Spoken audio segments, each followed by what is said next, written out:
Hello, welcome to the Preppers Fireside, and it's a full fireside tonight. I'm joined by 5 other guests, which is absolutely awesome. Lots of insight to be had in this one. We're doing it all about communications, community, and culture, all around the prepping network. I'm joined by Alan, also known as the World Survivalist. He's about to cough. Are you okay now? How are you doing, Alan? Yeah, all good, Mike. You? I'm excellent, thank you. Joined by Andy, the bombardier, and also the man in the know when it comes to the UFO. How you doing, Andy? Yeah, all good, mate. Yourself? Excellent, thank you very much. Good to have you here. Barry, back off holiday, looking very tanned and suave. How you doing? How you doing, Barry? Yeah, all good. Thanks, Mike. Glad to be back. Not for the weather, though. Yeah, well, not surprised. And Hawkins, also known as Funky not just Hawkins. It's just Hawkins, I promise. How you doing, Hawkins? Yeah, good, mate. Thank you. Excellent. It's good to have you here. When it's comms, you couldn't resist, could you? And we're joined by Brian, also known as fucking Brian, or that Scottish bastard. How you doing, Brian? I don't need this shit. I can get insulted by better people than you, honestly. Don't lie. Don't lie. This is true. This is a cry for help. Yeah, I'm all good, mate. All good. Thank you. Excellent. Good to have you here. Obviously, it's going to be a bit chaotic with all 6 of us on here. Hawkins said evening all in 4 different chats at the same time. That was really weird. I'm talented. Yeah, it's not talented. It's bumping the messages up so I can't see everyone. But Miss Worm and the other moderators, they're all in there. Awesome. I'll try and keep up with you. Don't forget capital, super chats, all that. Try and get me attention if it's a question, if it's relevant. Right. So we'll start with... actually, at the end, I've got a spinning wheel ready for all the gold members on Discord, and you can win 50 quid's worth of torch. Brand new, sealed, boxed. Going to go out to one of the gold members for absolutely free. So that's going to be at the end. So make sure you stay till the end. I've got a question. You're not included, no. How no? I'm a gold member. I'm a gold member. No, you are. Both of you are off the list, I'm afraid. Oh, what? What a cunt. It looks too fixed. I'm sorry. Right, you're getting demonetised for sure. Time to up my game. You're going to need to sell that torch by the end of the show. Let's start how we mean to go on, shall we, gents? Yeah, excellent. Right, so community first. What I want to do is ask you your opinions first, before and after joining up with the network and stuff like that. Your opinions on prepping in the prepping community, and if that's shifted over time. So if anyone wants to go first, feel free to jump in. It's shifted for me for sure because I've got more involved with it now. So I'm Yeah. slowly coming over to the prepper way of thinking. You know, One tin at a time. one tin at a time. That's it. But yeah, I mean, as a community, the prepper community is far more in tune with the benefits of having community in the first place. And I think a lot of people who are outdoorsy or survivalists or this kind of thing, they're very detached from that whole concept. So it's good for people like me and other people who are interested in that side of it to pay a little bit more attention to what the preppers are doing, I think, because I think you guys have got it right when it comes to the community side of it. And what was your mindset before that? Was community even an aspect? Not really. I mean, it was always on the periphery of communities, just lots of people around an urban area that could be some potential hazard in some way. You know, it's always more of a foe than a possible friend when it comes to community from a survivalist point of view, because I suppose survivalists have got this idealistic sort of vision of them heading off into the mountains or into the woods or something like that. And you know, in the real world, we know that's not going to be the case for most SHTF type situations. So, I mean, getting more involved in the community aspect of it is definitely the way to go, I think. And that's one of the biggest gaps, I think, in outdoor survivalism. Yeah. Andy, were you involved in community before this? Because obviously you're always going to have mates that are ex-squaddies and stuff like that. Yeah, I think that was probably I suppose maybe that was a prep community, maybe the lads I served with, because you would always keep in contact with each other, mate. You won't talk every day, but if something big happened in the world, like for example Ukraine or something, everybody would put the feelers out and you would start chatting. So I had that going for me. But I think what everyone on in the channel, mate, everyone on Discord, us six. I think what we've managed to do, which is great. I think our community's managed to normalise preppers to just normal Mhm. people. Because I think before we started doing our channels and you started the Discord and the UK Prep Network, mate, especially the media did us all a disservice. You know what I mean? Like it was always crackpots and it was people who weren't really preppers, mate. They just hadn't had a hell to be honest, and they just Yeah. haven't. So I think the community that we've built now, I think we've done a really good job of normalising it and making it normal things. Not everyone is waiting for zombies. We've got different things like Brian, Power Grid. You know what I mean? And all manner of things a bit that we all prepare for. So I think that's what we've done in the community really well. Yeah, it is, and it's not like some sort of you have to follow this exact method of prepping to be involved kind of thing, which is always good. Barry, is the community, how has that changed your outlook on prepping? It's changed quite a bit since joining. I mean, obviously, you get a wide variety of inputs from all different members up and down the country, etc. I mean, obviously, with tonight's subject being comms, etc., Hawkins has pulled a blinder today, and he's helped me set up my. Remember that, Mike? That bit of kit. Yep, there you go. Yeah, so that's all set up and ready to go. I've tried it a few times earlier on, but I've got to extend the aerial. Just show that right to the camera with the logo so everyone can see it. Yeah, it's got the UK there. So we have our own Meshtastic units. I'm working with Scott from 3D Chicken. He's got a new generation of them coming out soon as well. We've been doing Meshtastic and that since Hawkins. When did we first initially sit down and talk about it? Probably last year. About a year. About January time. Yeah, December. Was it? Yeah, possibly before Christmas when you came over, mate. Yeah. So we've had a plan in place for a while, and it's took off quite well. So we'll go into the comms at the end. But yeah, it's good to see. Brian, you were a prepper for a long time, and when I first met you, you weren't even interested in being on camera or anything like that. So how's the community, apart from make you more angry and constantly clogging up our leadership chat where we're all trying to calm you down,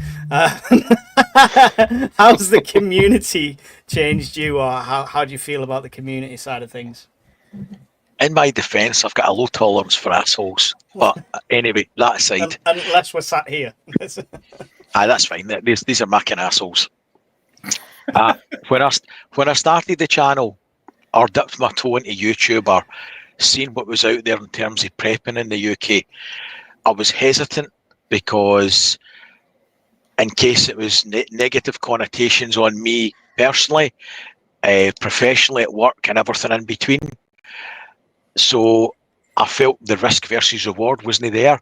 And then the more I dipped my toe in and the more I got involved with different people up and down the country, the more I saw that there was people there wanting to know things that I could help, and they could help me in turn, because there's a lot I don't know. It opened my eyes. So it was worthwhile, and it is worthwhile. Yeah, definitely. And Snapdragon says, I love the way we all say good morning to the community each and over there every day. It's good. It is really good. Hawkins, for a man who's got about 30 child support cases trying to track him down so leaves no trace on the internet, what made you get involved with the community? You should have got tips off him, Mike. I'm not at his level yet. I'm bloody paying the bill. That's my mistake. You get caught. I got caught. Yeah, why is it different for you now, Hawkins? Because you're kind of more involved in the community than you would have been previously. Yeah, I've been in a prepper Telegram group for a couple of years previous to meeting you lot. And I've got a prepper signal group with a couple of locals and that. And I'd joined a couple of prepper Discord groups before, but the Discord groups were just silent. You'd join and there was nobody talking. And yours seemed to be an active channel. And then when you created the Discord, was that January time? It just took off, really, didn't it? Yeah. It just really took off, and a good bunch of people all joined at the same time, and the banter just flows in there, which keeps the conversation going. And as I say, if you go into other prepper Discords, and there is a couple in the UK, there's nothing said. Nobody talks about prepping even. There's nothing. It's just silence. Whereas yours, it's great, to be honest. There's a good good group of people in there with a lot of different skill sets and different different nationalities. You know, we even accommodate for the Scottish, so you know, it's nice. Yeah. It's yeah, we even let people from Yorkshire in. That's how accepting we are. So Oh, Flip it, Warriors. no, but I mean, so building community. I mean, I was doing flying by the seat of my pants, and luckily I had all you guys to like help me along the way and guide me and stuff like that. So it was kind of been a group effort. But building a community within the prepper network is difficult. This is just open ended to anyone who wants to join in the conversation. Because people want OPSEC and people want to be hidden and secret squirrel and stuff like that. So I never expected it to take off as much as it has. I think people are more open to the idea now. Yeah, Yes, definitely. but I Yeah. think, personal opinion, the people that are more open to it are the people that are fresh into prepping. The longer people seem to have been stuck in their tunnel of prepping, their idea, it's my way is the only way, they're less flexible to change, and that's not always good. Doesn't mean that they're wrong. I don't think it's always the best way. But you find that people that are new to prepping, that join the Discord channel, that ask for advice, they're chatting away, they're offering advice and suggestions. It keeps it fresh, it keeps it flexible. So I prefer that. Yeah, yeah. I think there's been more things have happened in the world in the past 5 years as well. That's changed the mindset. That's increased the number of preppers in general, right? Yeah. Oh, you're going to say something there, Andy? Sorry. Yeah, I was going to say, mate. I think us doing the Firesides, mate, has taken the chains off, mate, with the OPSEC piece. You reckon? Yeah, because how many of these, mate? How many live streams is on where you can interact with us? You can interact with us on Discord every day. You get to see our faces, except Funky Prepper. Sorry, Hawkins in the middle. So I think, mate, that helps dispel the whole OPSEC thing. If they look at us five, and again they think, well, we've got all this gear, we've got all this stuff, we've got all the knowledge, we've got a lot to lose, I suppose, to OPSEC. If those guys are willing to do it, then I personally, I think that's what helps people break the OPSEC barrier, seeing us do this every Sunday and the other stuff that you do. Yeah, and I think most of us have explained on occasion why we chose to do this and put our faces out there, right? It's like risk versus reward at the end of the day. And like Brian said before, he saw that he could help more people and stuff like that. So why not? There's only Hawkins that doesn't like anyone, so he's not willing to help people and put a channel or face out there. It's more that if I put my face on, all the groupies would follow me instead of following Brian. So, right, okay, yeah. The ones that love the blue hair and piercings, yeah? That's it. I don't feel threatened with that at all. I'm just throwing it out there. I've seen you. Ruggedly handsome springs to mind, and that's been generous. So I mean, community and culture go hand in hand. Do you think we're changing the culture then? I'll go around the table with it instead. So I'll start with you, Barry. Do you think we're kind of, not us, I'm not saying we are the pioneers beyond everything else, but do you think UK preppers generally are changing that culture, that secret squirrel culture? There definitely seems to be a definite increase in the number of prepping channels that have popped up that are UK based. A lot of them are sort of either interlinked with ours or channels that we know, and it's interesting to see. I mean, like Alan said, with the events over the last few years, you know, how all of a sudden it's gone, it uptake's gone like that. But I mean, the US have always they've prepped for everything forever. It's new to the UK, and people are getting worried, and they're turning to people for advice and skills and knowledge, and the internet's the place to find it, and that's how they found us. Yeah. Hawkins, you're in touch with the other groups, like you say. You've got other groups. Is that picked up as well, or have they still been quiet on the front?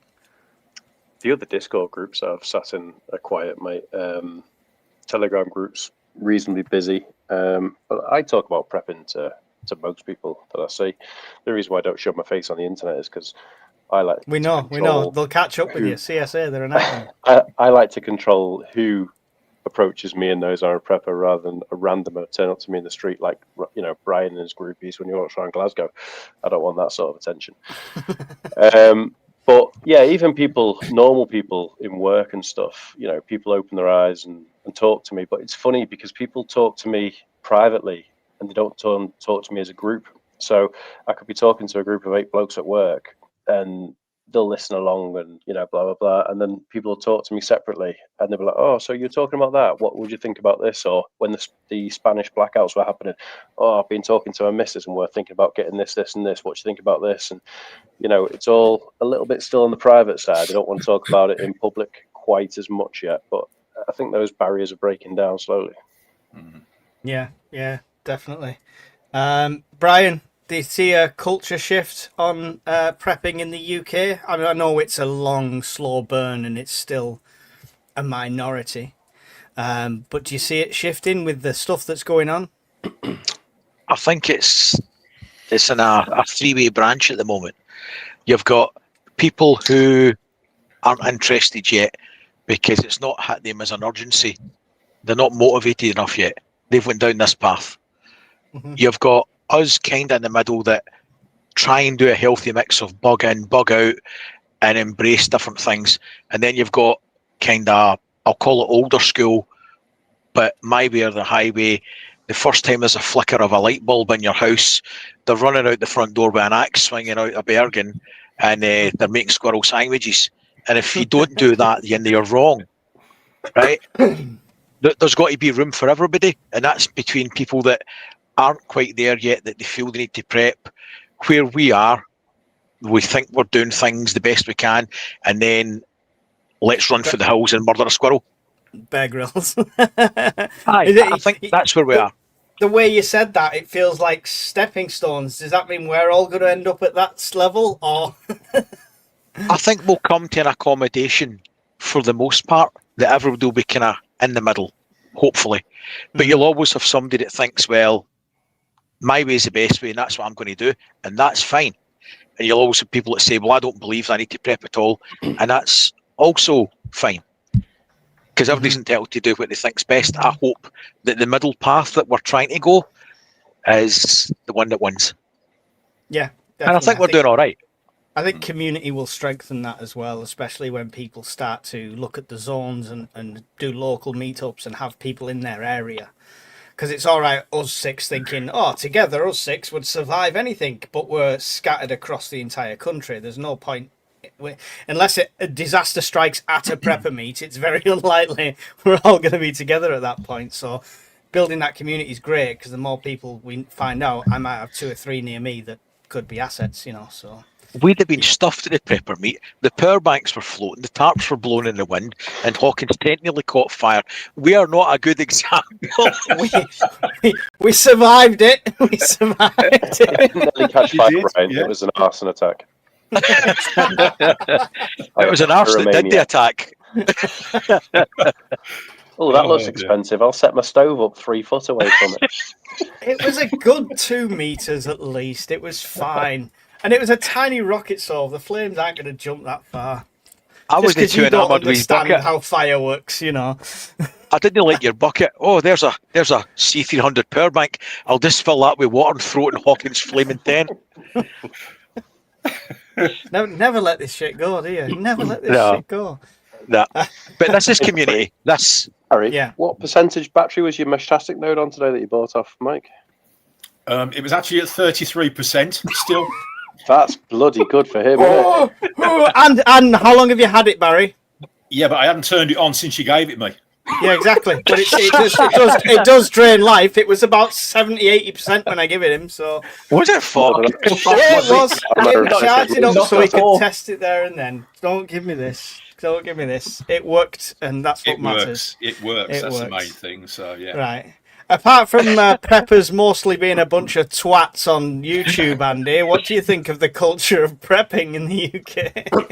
I think I agree with Brian, mate, on the 3 branches where people end up in, and I think there's a lot of, especially UK channels, mate, are a lot of ego without substance, and I think if you end up on one of those and you want to get into prepping and you realise it's a load of waffle, and when you ask a question, you get shot down or ridiculed, you think, well, I don't want anything to do with the prep community. And I think it's purely potluck, mate, which is why I think the Discord, like Hawkins said, mate, the reason why that Discord flows so well is because there's no egos in there. And people can ask questions without getting ripped apart. And I think that's why it's massively potluck, mate, who you manage to find, whether it be on Facebook or YouTube or whatever. And I think that's why the community that you started, and that everyone in the chat and everyone's helped build. I think that's why it works so well. Because like I say, there's no egos and everyone's in there to learn, and everyone's willing to shout out with, "Oh, this might work. I'll do it this way." Well, I'll do it this way. So I think that's why the community, mate, works so well. Yeah, and it's having that willingness to learn. Even if you're like, in your 70s like Brian, and you think you can't learn anything new, you're still willing to learn, sort of thing. What's that you say, Sonny? Didn't quite catch you there. I've got to claim you're in your 70s, because when you say something offensive, I could just say, he's from a different generation, it's fine. He's old. Just leave him wallow in Get off shame. the floor, Brian, stop looking up a skirt, because he's old. Hell, there's no need to be hasty about it. Come on, let's... Alan's thinking, a community I regret joining now. But you're stuck, Alan. You've booked on the prepper meet. So, culture-wise, how does it differ from? I mean, I assume survivalist community is very singular. It's not very community-driven, I would guess. Aren't they all nudists? Yeah. Well, some of us. But that's why we like being in the woods by ourselves. What else are you going to do? Just picture Hawkins is sat there naked in his office with a gin and tonic while he says that. Are they all Do we have to? It's not all spoons that are out there whittling, It's a squirrel I feel sorry for. All he took was a sleeping bag and a roll of gaff and tape. Get on track, quick, get on track. Sorry, go on, Alan, sorry. Do you know what I like about this kind of community, though, or the kind of community that I've seemed to have stumbled into here, is the normalization of it all. It's just prepping isn't about having warehouses full of food. It's also just about knowing where your stopcock is.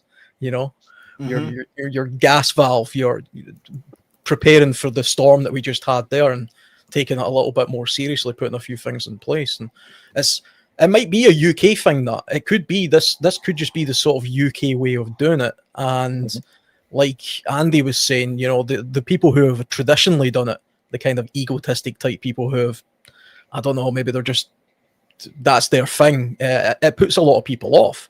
Whereas you watch something like this, and it's a lot more casual. It's a lot more normal.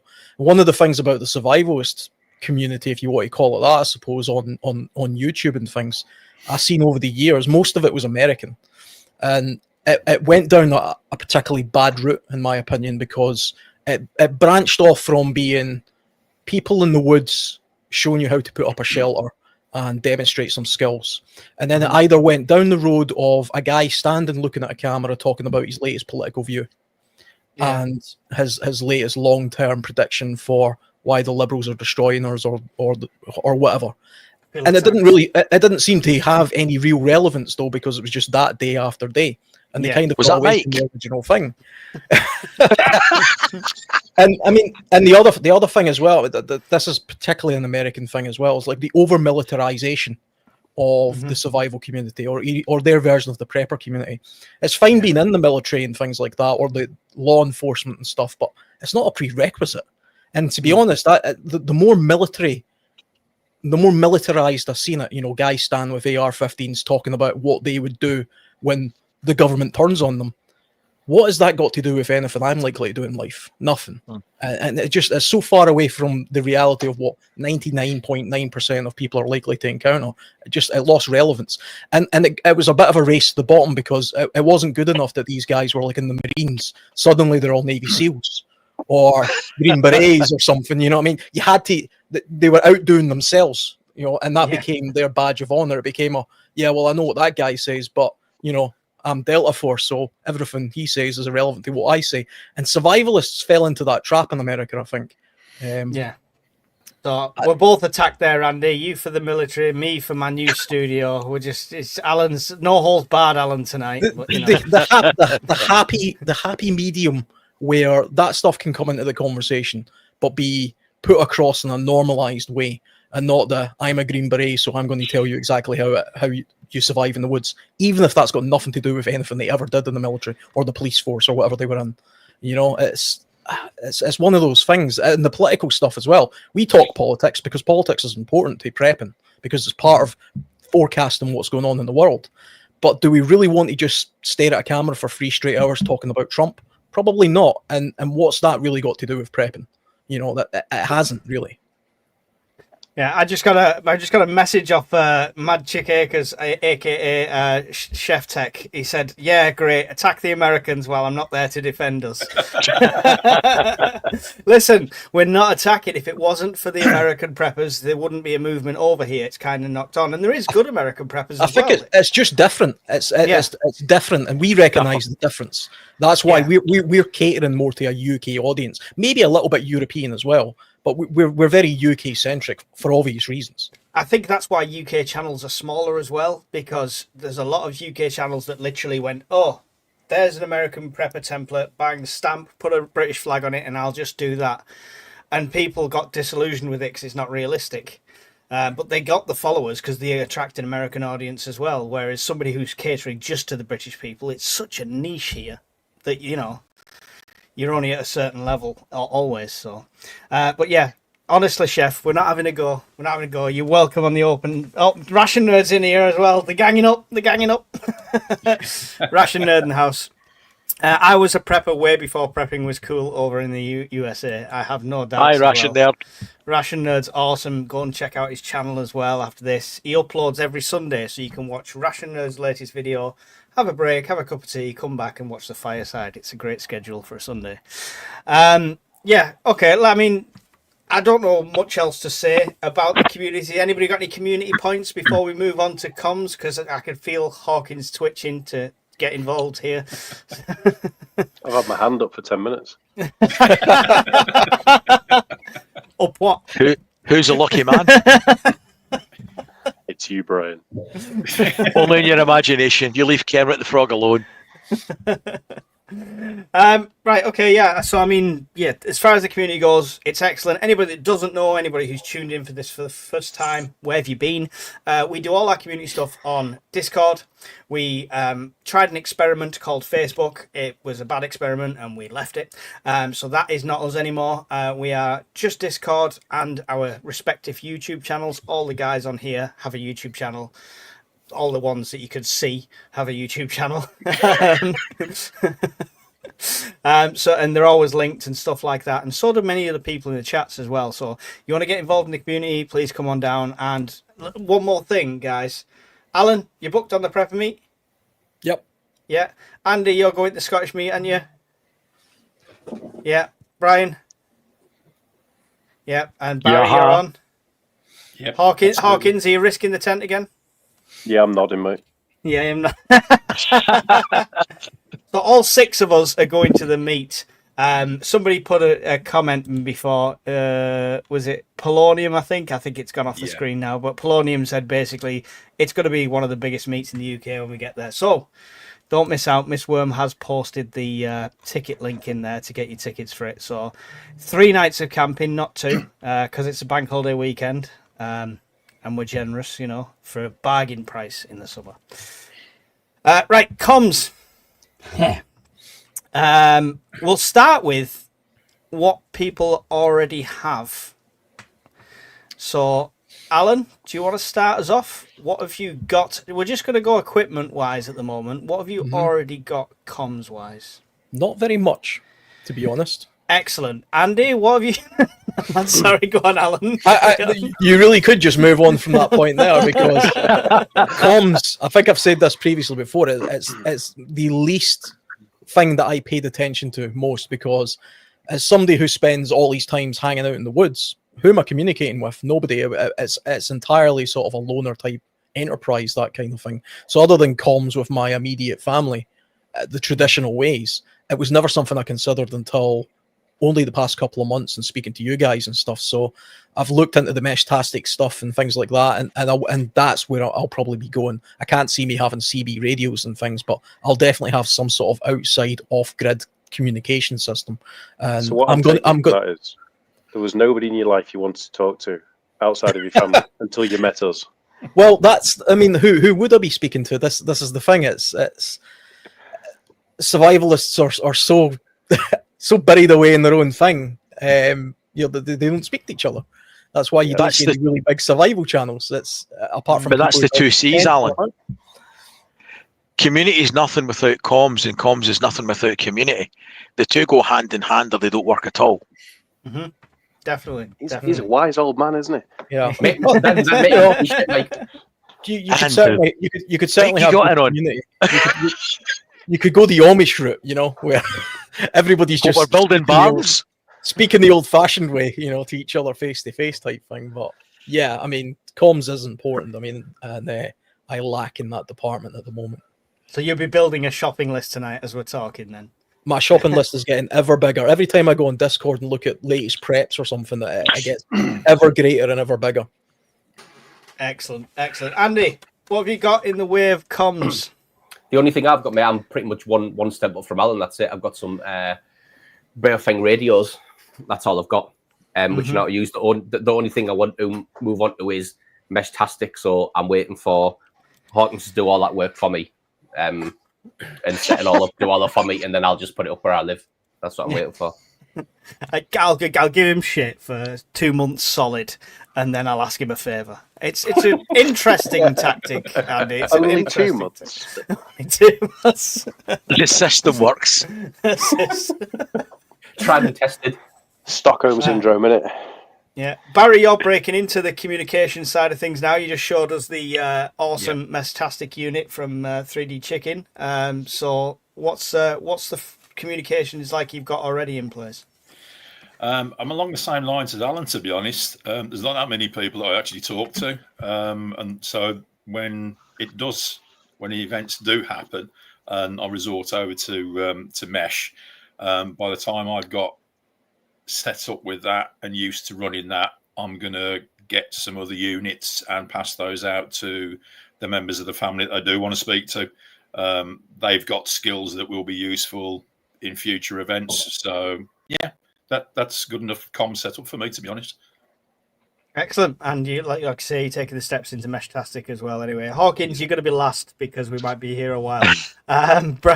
Brian, talk us through what you've already got communications wise. So 6 of the preppers staple the Bayfang, and at the moment only 1 of the all-in-one Mesh-tastic units. So 6 radios and 1 Mesh-tastic. Comms is something that I don't profess to know a lot about. I really don't. I've learned a lot, and I've a lot to learn since joining the group.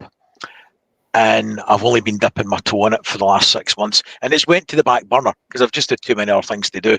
But the Mesh-tastic, Mesh Core side of things is probably where I'll end up being for medium to long range stuff, and radios for line of sight. Excellent. We can see a stack of the radios behind you as well. Is that the Bowfangs up on the shelf I see? Yeah, there's 5 up there and there's that one there, so get 6 of them. Excellent. Hawkins, don't talk us through everything you've got, but give us the rundown. All the comms. All the comms. I suppose it's become a bit of a hobby, really. So I don't know. Start off with your standard home internet. We've all got that, haven't we? Fiber to your premises or whatever. Then we've all got a backup to that, which is your cellular connection. I then bought a Starlink last October after Hurricane Helene and saw all the goodness that Starlinks did for the communities after Hurricane Helene and the kind of isolation that they suffered, because unlike radio, if you can throw a Starlink up and get internet, that helps the normals feel back in touch with reality, doesn't it? Whereas if you just got a radio, you're only talking to other radio people, so the normal people don't quite get that same level of satisfaction out of that. So Starlink's a great system to have, and it's cheap now, to be honest. Even if you were just keeping it for communicating via WhatsApp or Signal or Discord in an event, a natural disaster type event where the satellites are still up, then it's a brilliant thing, because for the £4.50 a month, you can you can keep your Starlink subscription active on a 0.5 megabit plan. So it's really slow, but if you're just doing text-based comms, it's absolutely fine. And then if you go past Starlink, there's obviously the mesh over Yorkshire way. We've moved to Mesh Core instead of Meshtastic now, which I was briefly talking to Barry about kind of today. And that's just due to the fact that Meshtastic, when it started, was good, but there was a lot of poor firmware releases at one point, which caused a few issues with the nodes. And then it seems that people have put nodes up and they've become ghost nodes and they've not updated firmware and kept them up to date. Because that's one thing. If you're gonna join the community, you do need to plug your Meshtastic nodes into your computer every now and again and get the firmware up to date. Because not doing so can cause issues for other people, especially if you end up with a firmware that's got a bug in it and it gets patched at a later date. You know what I mean? So there's a bit of reliance on you, the end user, to keep them up to date.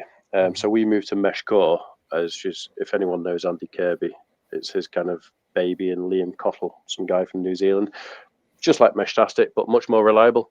And essentially from York here, I can talk up to Darlington, I can talk down to Doncaster, I can talk over to West Yorkshire, I can talk over to Wigan, I can talk to Crewe, and we can even talk to North Wales now. So I can jump on my phone, just like a WhatsApp group, obviously, but using the radios instead, and talk to everybody as if I was next door to them. So for a text-based communication system, it seems to be the way to go. And we've had some brief communications, haven't we, Mike, about moving to Mesh Core as a network instead of Meshtastic. But I'll guarantee you now, Mike, we've got loads of repeaters over in Manchester, and if you were to flash Mesh Core onto your node now, I would be able to talk to you on Mesh Core. Well, I mean, with that side of things, people don't have to go out and get rid of the Meshtastic nodes they've already bought, right? It's just an update. So flash another piece of firmware onto it, so nothing's redundant, nothing's wasted, nothing's scrapped. We'll have to get Hawkins a PO box. Everyone can send them the Meshtastic nodes. He can flash them and send them back. It's a doddle. It's a suggestion. Yep. What might be worthwhile doing, if that's the direction that we decide we're all going, possibly doing a podcast one Sunday, like a fireside, and just do, like, say, show and tell, and how to flash the different types and how to do a connect. You know, it might be better than just a video if people are stuck at the same time. Just throwing it out there. Yeah. Maybe Hawkins could screen share instead of showing his face, and we could actually see a PC screen, and he could talk through stuff. That'd be absolutely good. We'll figure something out. What I want to just quickly say to everyone who's going, "What the hell are these guys talking about?" Right? Because there will be people like that. What Barry's going to hold up right now is the Meshtastic node, essentially. Okay, that's essentially all you need, plus a mobile phone to get on this, right? Now, there you go. There's Brian showing one as well. It's not as pretty as Barry's, though. But yeah, so there's all you... Excellent modelling, Barry. Excellent modelling. Thank you. Just for scale purposes, Barry's got a bigger cup as well. We've not got the same cup, and Barry's tiny. So if you think that Meshtastic is tiny, that's a giant cup he's got. All right? He's not got really small hands. It's about a pint. There's a comparison.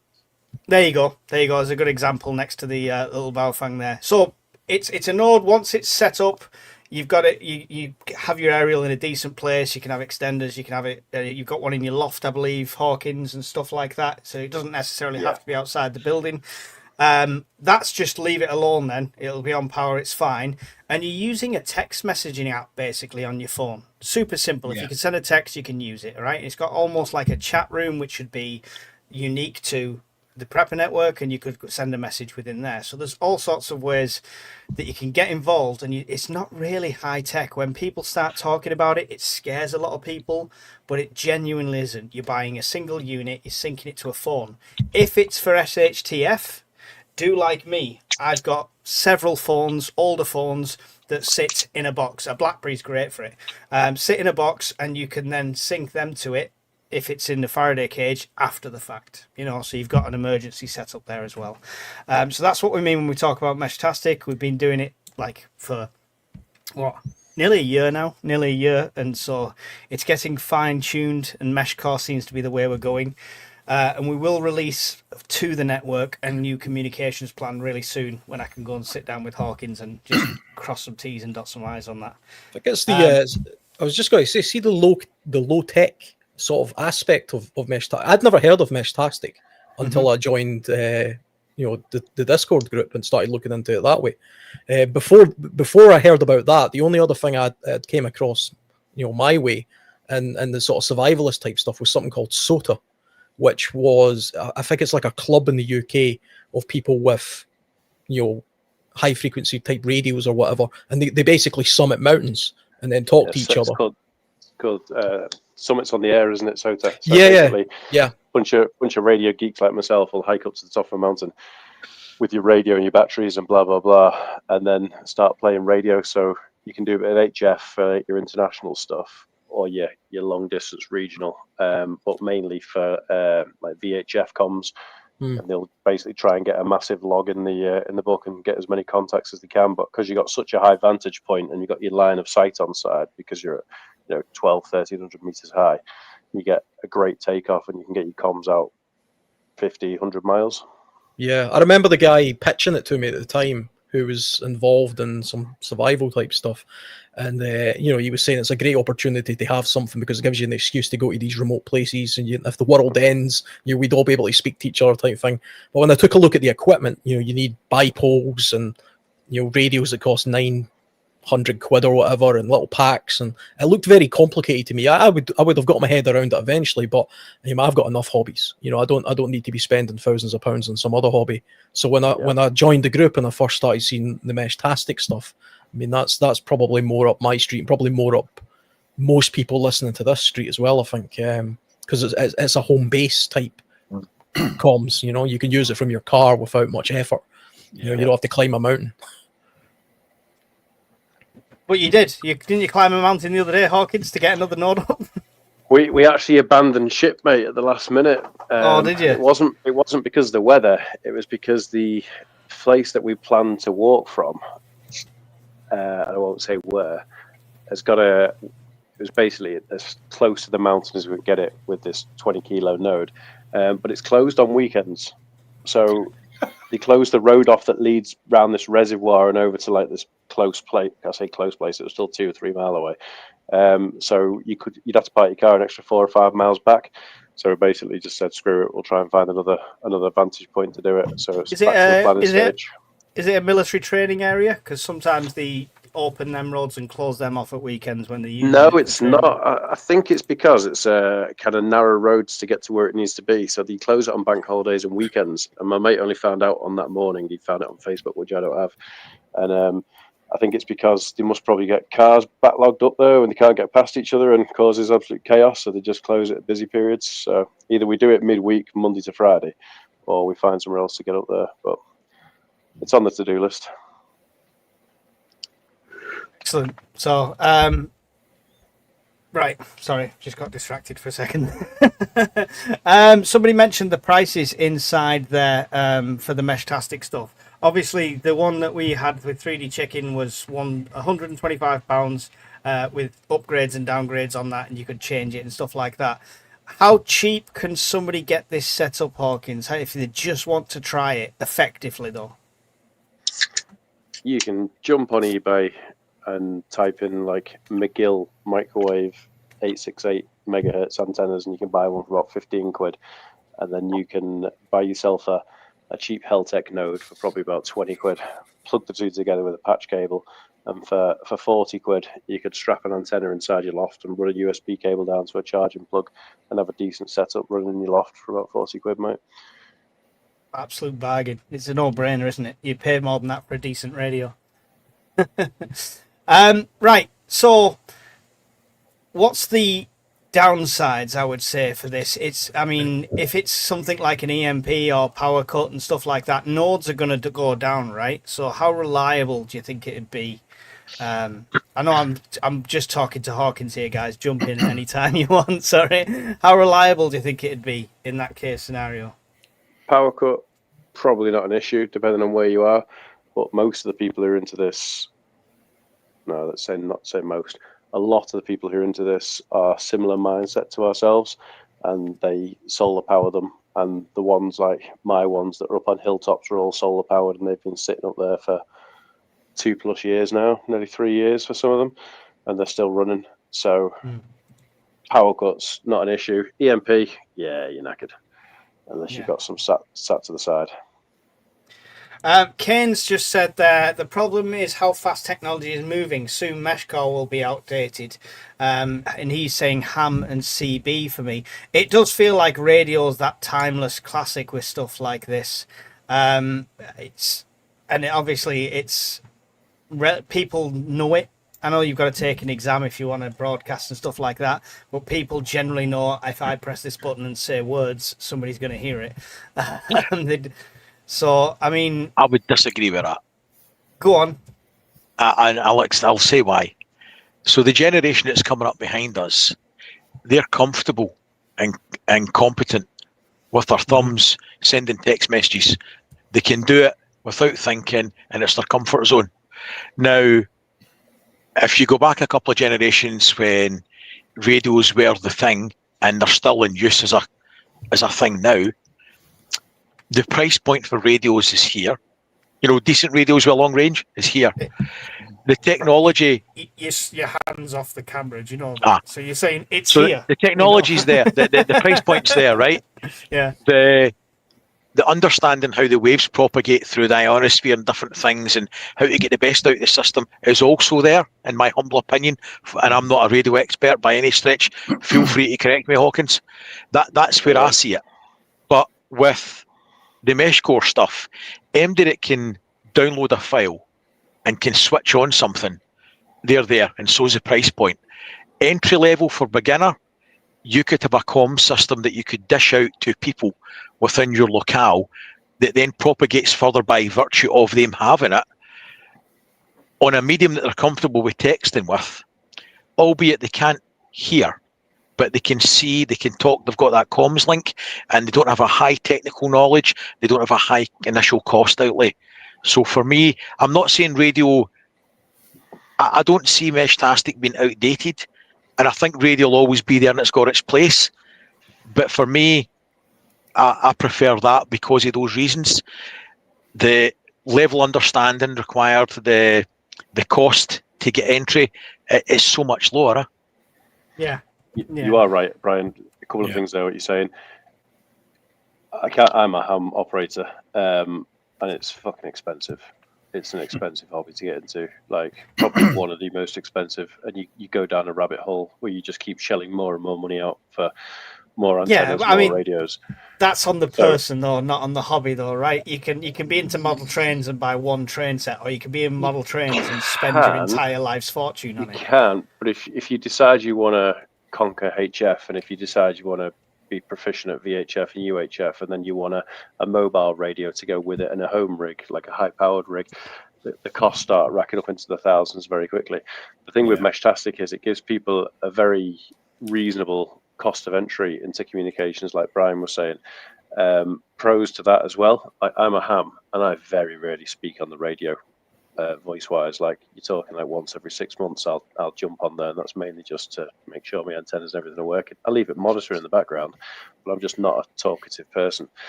Now on the mesh, we chat like a WhatsApp group all day, every day. There's banter going back and forwards. People are doing comms checks. People are moving to different areas and saying, me this morning when I was in McDonald's on the way to work. Hey, can you catch me from here? So you're mapping out your area and realizing where you've got comms from. It's much more sociable, to be honest. Then you've got the fact that it's good on battery life compared to voice. Voice suffers from the fact that to get the voice through to a destination point, you've got to have a nice, clear line of sight. LoRa, which is the technology behind Meshtastic and Meshcore, which is long-range radio, works on very low power, and it's really good at, how can we say, sifting through the background noise to find the comms, so you can get a really weak signal and still get the message behind it. So it just works really, really well. Let's say I'm not far from York, and I can talk to Wigan like they're in the next, the next house over, and you wouldn't do that with any other technology. And then the fact that it's basically data burst. It's what the military use now for technology. They use systems called Bearcat instead of and what's the other one? I can't remember what it's called, but it's a lovely little sexy system that they use, about £20,000 a pop. But it's basically the same as a Meshtastic node or a mesh core node. It's a mesh radio. But they do data bursts. So if you're trying to, a lot of people are like, oh, don't want to be found, and people can triangulate my position. If you're on a radio talking chat and voice, it's not that difficult to be direction found by somebody. We call it fox hunting in amateur radio. It's a bit of a sport. You can track people down.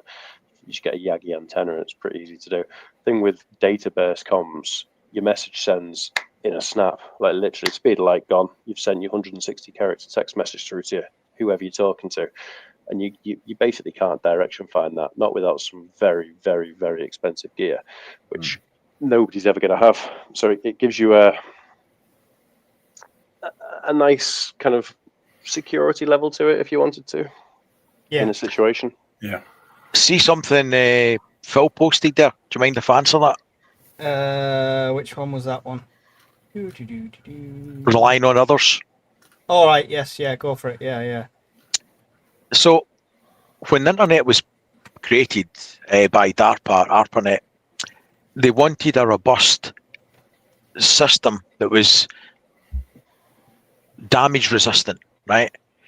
With Meshtastic, Mesh Core, and LoRa transmitters, you've got that.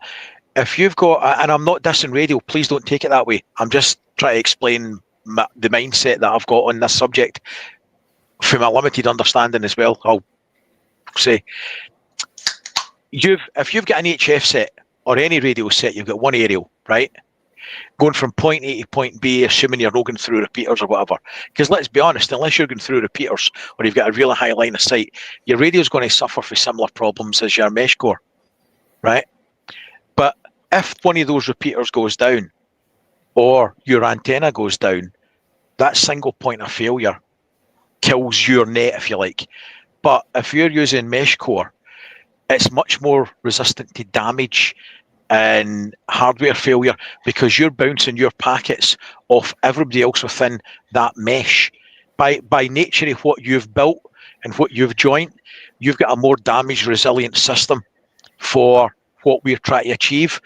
And it will be even more damage resistant by the number of people that propagate the mesh. So the more people that join, the less chance it's having been susceptible to node failures, people switching off their handset. So it's a really, really robust, and the more that join it, the more robust it is. Yeah, absolutely right. We when people send a message on Meshcore, you can literally just right click on the message, so to speak, or hold your finger on it, and you can view the path that the packets have taken from the starting point to yourself. And I can get from myself to say Wigan in 2 hops. They go to Garraby Hill to my right, and then they bump up to the Peak District and then drop into Wigan. However, sometimes they might take a path through 6 other nodes, and then sometimes they might take 4 nodes, and sometimes they might take 7 nodes or 9 nodes. And you can see that resilience built into the system, as Brian's saying.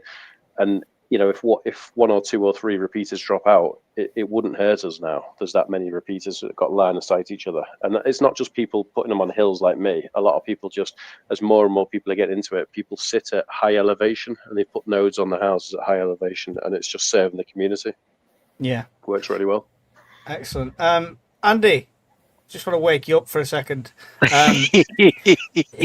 Bombs! To be fair, mate, I went on Google Maps to find out where Garraby Hill was to try and find Hawkins.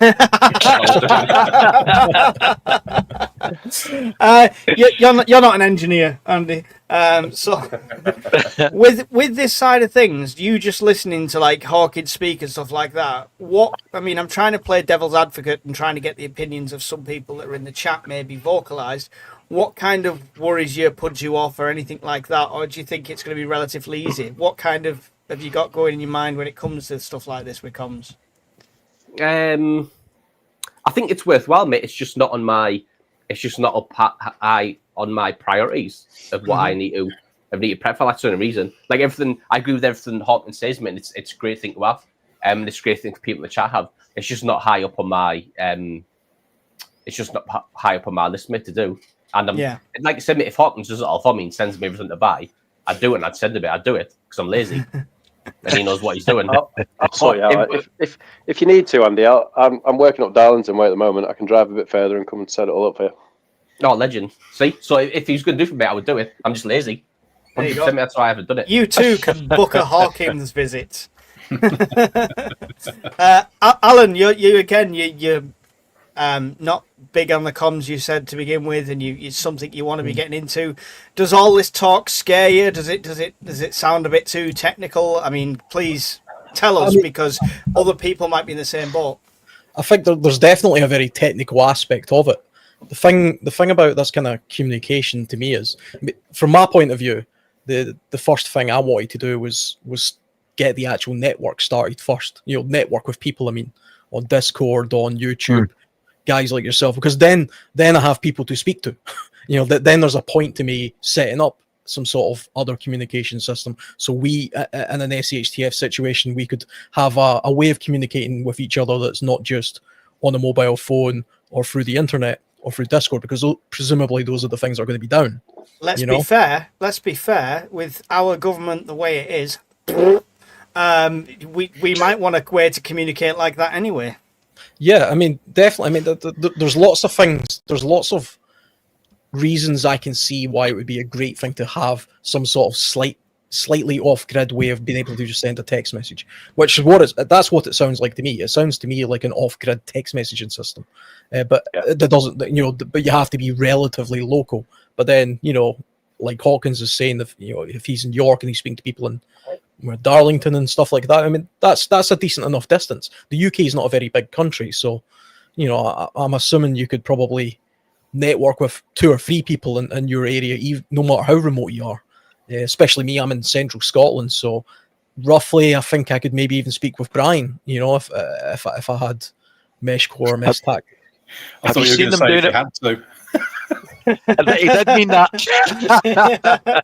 If there's no one else. Phone him. Have you seen them doing it with the drone? So yes. If you, for anybody that hasn't, say you had a node on a hilltop that went down, and you've got a drone at home and a little Heltec transmitter or whatever one you've got, you could Velcro it on the top, hot glue it, whatever you wanted. You could stick it on a little Mini 4 Pro or whatever, fire it up in there. So for 25, 30 minutes, 400 feet in the air, you've got a node with line of sight that's at least increasing to the more or less mitigate your other one dropping down. So you have got a robust comm system that you could put a temporary solution up for as long as you've got battery capacity in your drones. You could create in an instant that node above your head for everybody else to piggyback off of.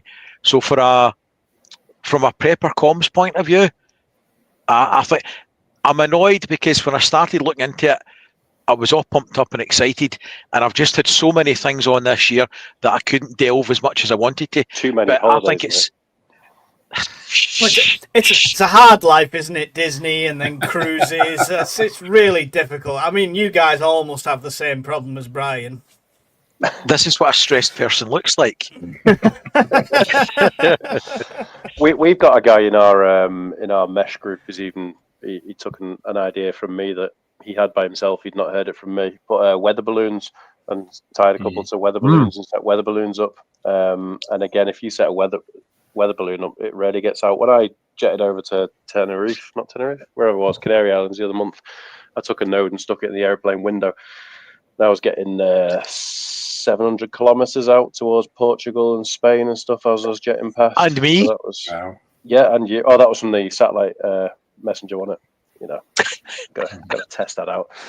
But yeah, it's if you can get height with a mesh sort of device on LoRa, height is might, and if you can stick a node on top of a mountain, or somebody lives in the local hilltop and you can get them to put a node on top of the house for you, or a pole outside, you'll get your comms out for. I wonder how long it'll be before the government try and restrict this.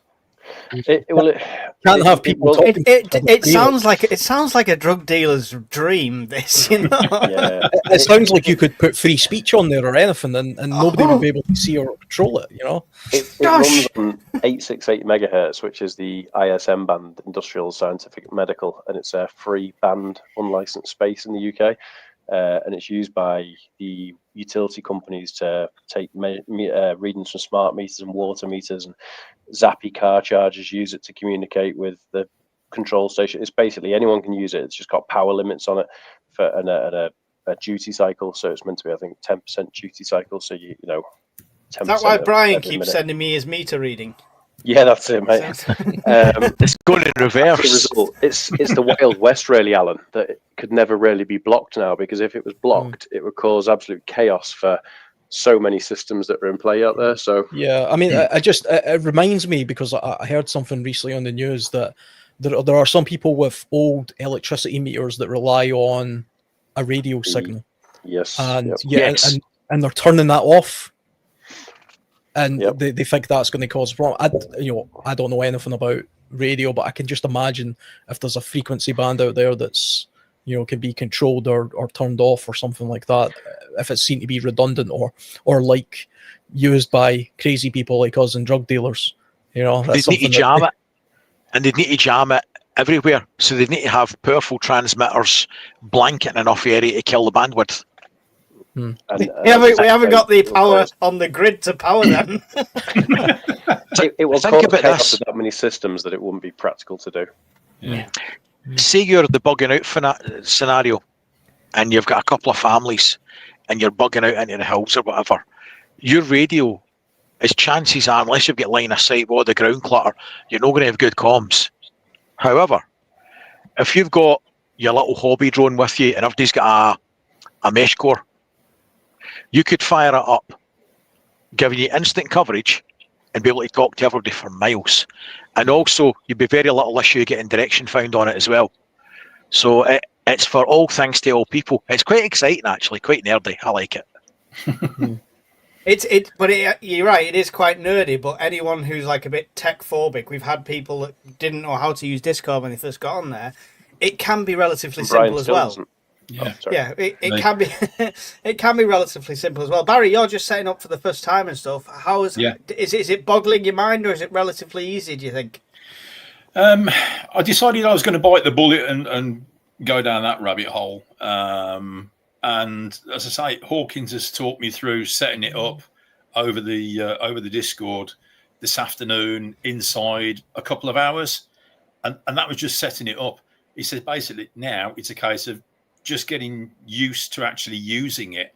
Mm-hmm. But obviously ours is for our network and we've got protocols in place, etc. So, what we should do, Mike, is we should do one of those lovely PDFs that you've been making recently and make it all Gucci with all the graphics as a little setup guide for it. That's why I've pulled the comms plan down. I want us to go through this Meshcore thing, get it nailed down, and then I will pimp it for network members. But just so everyone's aware, if you join our Discord, excellent, you're part of the community, 100%, right?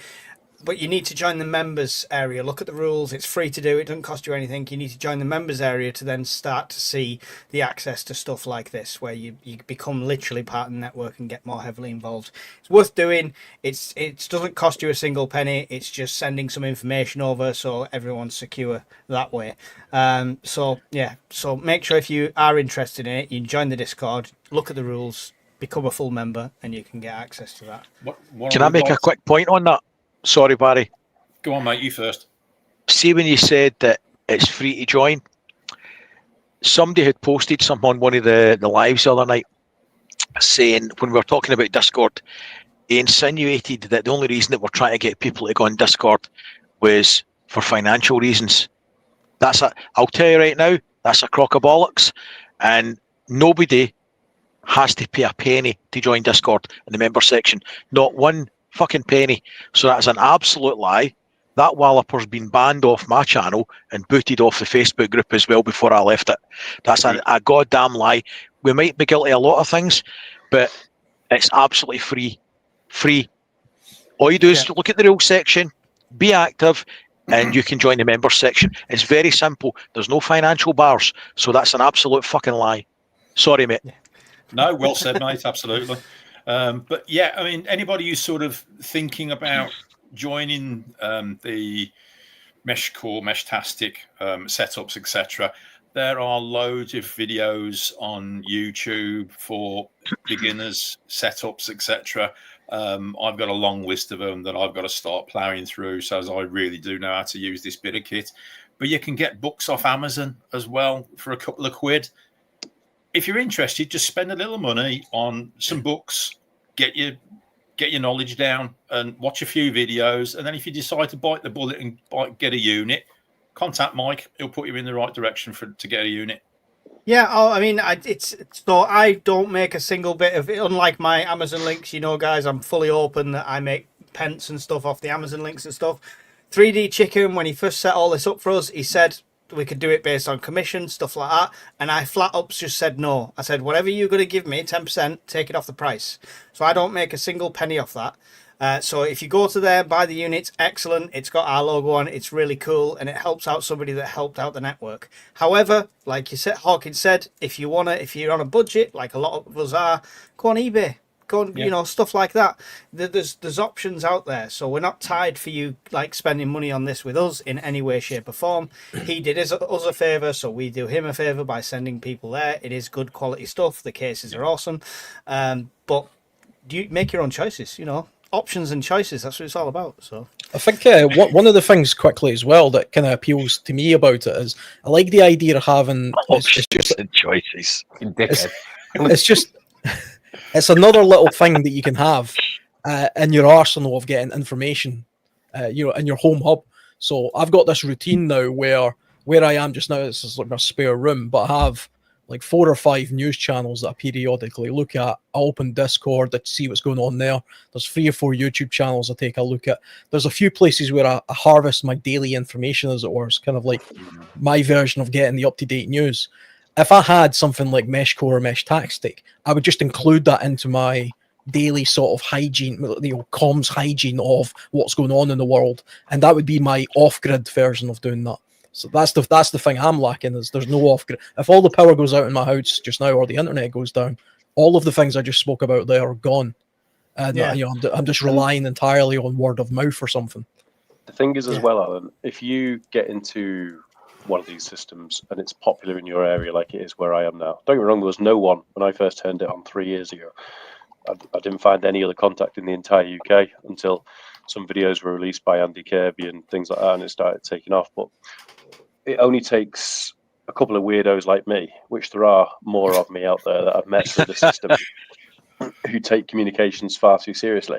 That I've got a Starlink, I've got HF radio set up, I run JS8 call, I've got 2 meters, I've got 77s, I've got, if it's comms, I've got it and I've spent the money and I've done it. But the fact that if you're within Meshtastic range of me or Meshcore range, whatever you want to know, I can give you the answers to.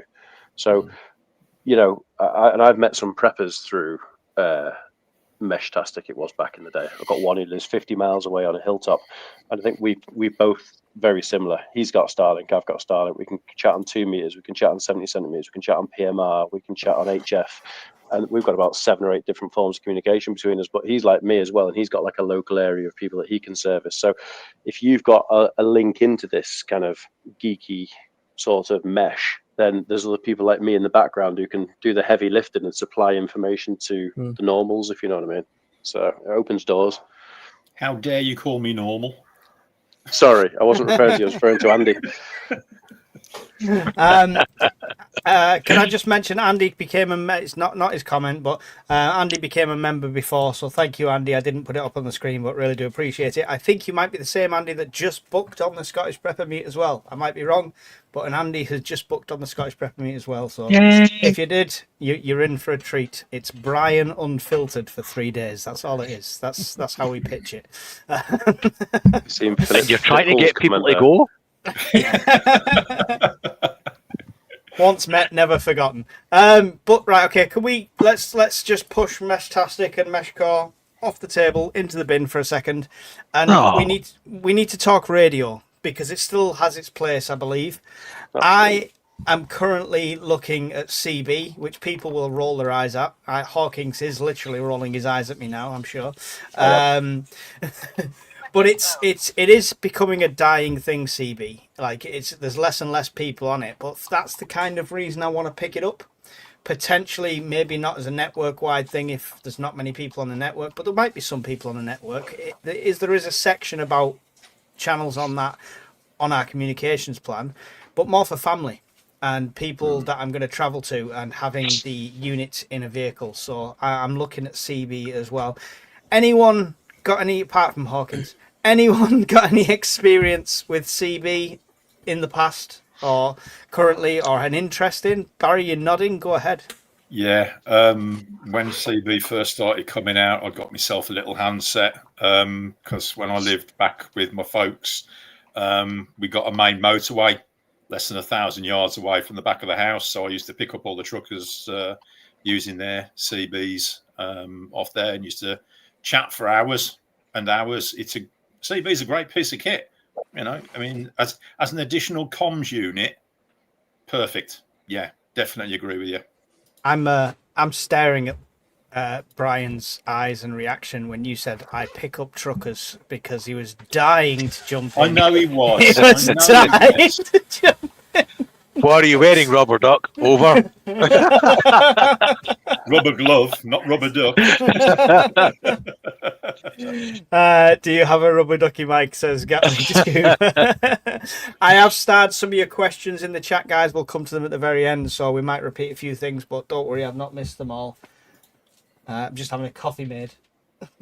Just signalling. So, CB. Alan, have you looked at CB at all? Interest you? Not interest you? Not entirely. I mean, see, years and years ago when I was a kid, I had a sort of favourite uncle who was into CB.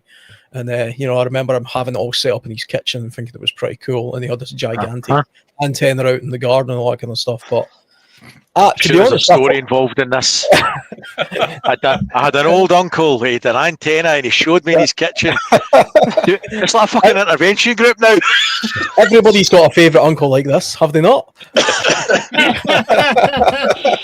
My mind the transmitter. kept my mouth shut. But that's probably a good idea.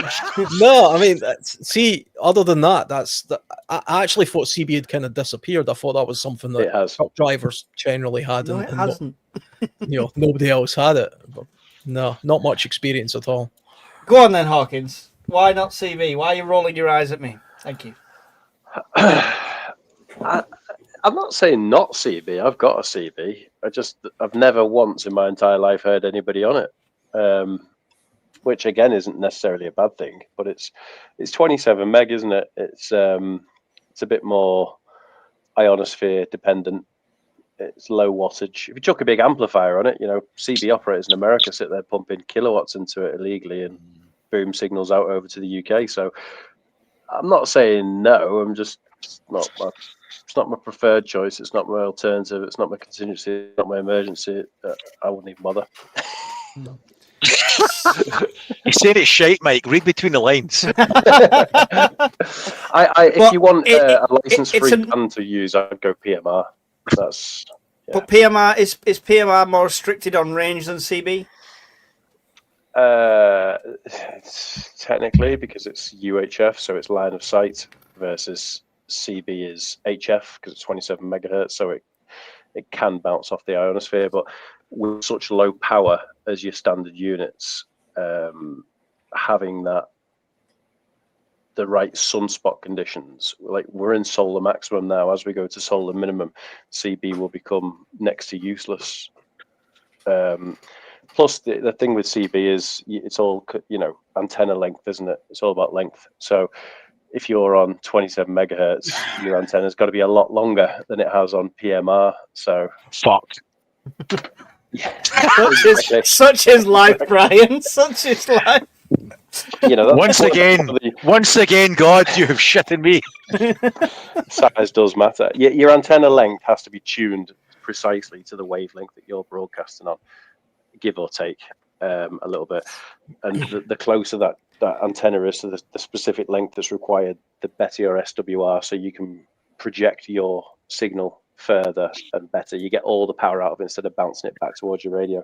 And when you're in the HF bands, it's difficult to find space to put those sorts of antennas. It's much more difficult for a mobile rig. Like if you put a CB antenna on your car, it's freaking huge compared to a PMR antenna. Well, that's what it looks cool. Yeah, absolutely, mate. Yeah, cool as. Yeah, mate. Horses for courses. If you want to give it a go, absolutely give it a go. I'm not going to discourage you any more than I already genuinely, have. A few people in the chat have come on here saying it's both ham and CB are booming. There's been a resurgence and stuff, and I've noticed a couple of CB channels that have said the same thing. It's kind of picking back up. I don't know what that resurgence is down to. Maybe the cost of phone bills. might be the fact we're in solar maximum. So once you drop in solar minimum, it'll be much more difficult. So show of hands. Sorry, Hawkins. Who's done the license for ham then? Who's got a ham radio license here? Hawkins' hand is up. I heard him shuffle on his chair. This is the problem. This is the problem, because one of the things I preach, and I think a lot of you preach the same thing, is test your shit. Yeah, you don't want to be learning when it hits the fan. And with ham radio, you can't really do that technically without a license. So is that not the biggest blocker there, Hawkins, for a lot of people? Yes, and that's why you should all go and get your ham radio license. It's dead easy to do. I'm not saying it's easy to do, but it's easy to follow the process. There was a couple of people discussing it in the Discord today. I think Galar is signed himself up for it, and there was another guy who signed himself up for it, and there's a couple of people the other week. So I'd say within 6 months there'll be a fair few more members of our Discord who have got it. It's a free thing to study. There's courses online that will take you through it step by step, and the exam costs you 30 quid. And the only reason why the ham radio license exists is just so that when you start playing around on the radio spectrum, you know enough to keep yourself out of trouble and not cause issues for anybody else. It's not like you've got to pay to play sort of thing. You do an exam for 30 quid once, and then you get a call sign, and off you go. So, Brian, you've got them radios behind you. You've not done your license. What was your plan at that stage of buying them without the license? My plan is that the time that I'm going to have to use them in earnest, the chances of getting a ticket off somebody are very, very low. Mm-hmm. So, yeah. Would you not find that's going to be a learning curve? Yes, and it's a learning curve that I'm well behind. The limit of my knowledge with radios, in all honesty, is... There it is. I do not profess. It's my special friend. I don't profess to know much about radios at all. I've got a slight understanding how the technology works, but the actual using of them, using chirp to set them up and all the rest of it, I know there's things out there to do it, but I've never done it. So I'm way behind the curve on radios. Mesh-tastic and core, I'm slightly further ahead. At least we know there's some honest people in Yorkshire. Mrs. Hawkins has jumped on and said it's not easy to do. I had to rely on GCSE science, says Mrs. Hawkins. She had to learn what volts, amps, and watts were. But, everyone knows what that is, don't they? Brian's nodding. Everyone else is looking blank. Alan, would you do your radio test? Or does it seem pointless with the options of Mesh-tastic, and then you can join me on CB as well? I don't know. I mean, there was a point, because I do a little bit of kayaking, not that kind of kayaking, those are white water, but I do a little bit of sea kayaking as well. And some of the guys I go with there have got radios. They can speak to the Coast Guard. They can speak to, much further afield with what they have. And really, if you do sea kayaking, you should have something like that anyway. But I remember when they were saying to me, yeah, but you need to go and do this course. And you need to do this. And I lost interest immediately. And I thought, you know what? I'll make sure whenever I see kayak I do it with you guys, or I'll just fully take the risk of drowning and not be able to call the Coast Guard. I probably should though. I probably should pay more attention to it, because the only other two things thinking about radio now is I did consider a sort of commercial walkie-talkies, if you like, the kind of ones I use at work, because I'm fairly close to where I work, and I like the idea of having one in the house, and I could communicate with who was in my house from work. Could they go you get 5 or 6 miles out of them or whatever. I've got a cardio receiver on my helmet for motorcycles, which allows you to basically, it's for riders to speak to each other as you go in groups, but it has something called mesh something. I can't remember the exact name, but basically you can link up to 15 drivers, and you could be 8 miles. There can be like an 8-mile sort of, distance between you, and you can all, piggyback off each other and speak to each other that way. So I've got that for my, when I go out riding and things like that, but that doesn't require any kind of fancy radio or anything. Like, it sounds interesting. I'd like to know more about that. You'll have to put some information about that in the Discord. Yeah, it's called Cardo. Cardo is the motorcycle one that I use. That's cool. I've probably got it sitting right here, actually. I'll see if I can get it when you move on to speak to somebody else. Andy, Hawkins is going to do everything else for you, but are you going to do your own test? Are you going to take the ham test at some point? No. Nah. Not the slightest, mate. I just don't have no interest in it, mate, to be honest. No? No. Especially not, like, I personally, mate, I don't see the purpose of, I'm going to shell all this money out and then do a test for radio to sit there in the potential that something happens, because I'm never going to jump on there and start doing voice procedure and talking to people. It's people going to sit there and collect dust until something happens, whereas I might as well just do Meshtastic, and then I can still talk to you, and I could use it every day like Hawkins does on his phone. I could use it every day to talk to you and see what to me, mate, that seems more within what I think for me would be more suitable for me. Yeah. Cool. I like Kane's comment. Brian should have been a character from the Viz comic. There you go. So there's a comment here, Mike. Yeah. Right, see what Hawkins thinks. So I've never seen the guy before, I don't think, but his name's Whiskey Tango 3 Tango November, and it says Garmin messenger device is more practical. It's satellite text communications. Ham radio is definitely important, but a satellite messenger is more practical. Yeah. So I've got one. I've got what's it called? The one I was texting you from, Brian, when I was on the airplane. It uses the Iridium satellite messaging network. It's not the Garmin, it's the green one. I can't remember what it's called now. Anyway, doesn't matter. But the thing with them is, Andy, they're expensive. Iridium is like, I think to be able to send 50 text messages on holiday, it cost me something like 20 quid to turn it on for the month to activate it again. And then I deactivate it again afterwards. You're much better now spending the money on a Starlink Mini and then spending £4.50 a month to put it on the standby mode. When it's on standby mode, for something the size of a piece of A4 paper, which the Starlink Mini is, pointed at the sky, and you've got a backup comms that you can actually browse the internet on and everything, and you've got unlimited data restricted to 0.5 megabit for £4.50 a month, and that is probably the best way for a normal person to get a sort of redundancy in communications, is to buy a Starlink Mini and spend £4.50 a month. How much are they? As the unit wise? Starlink Mini, I think they're on sale in Currys for about 170 quid. Well, I get a discount at Currys. Yeah, so about 170 quid to buy it. You can charge. It's got a wide DC voltage range input of something like 12 to 48 volts or something, so you can charge it off all sorts of different batteries. Well, hang on a minute. Well, Hawkins, you blew it there. You said you have to charge it. Yeah, there's Mike out. It's not the water. Shut up! It's not the water. Listen, Andy, when I put the thing out on our group to say this is what the Fireside's going to be about, communications and radios and shit, and you just turned around to me and said I've no interest. Did you just come on here to cause shit? Is that all you've done? But he does it so well. He does it so well. I've waited an hour and a half for that.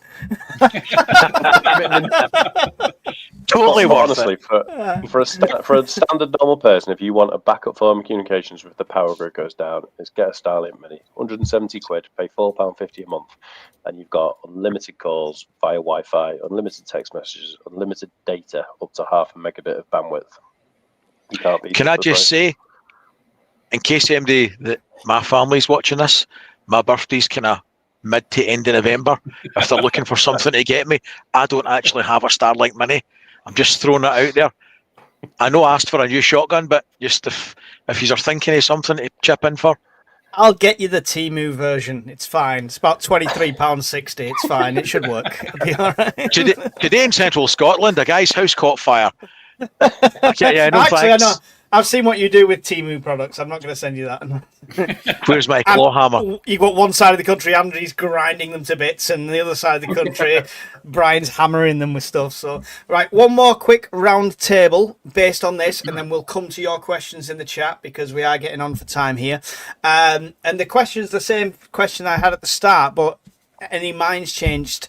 Alan, going forward, what's your communications plan? Are you going to what route are you going to go down?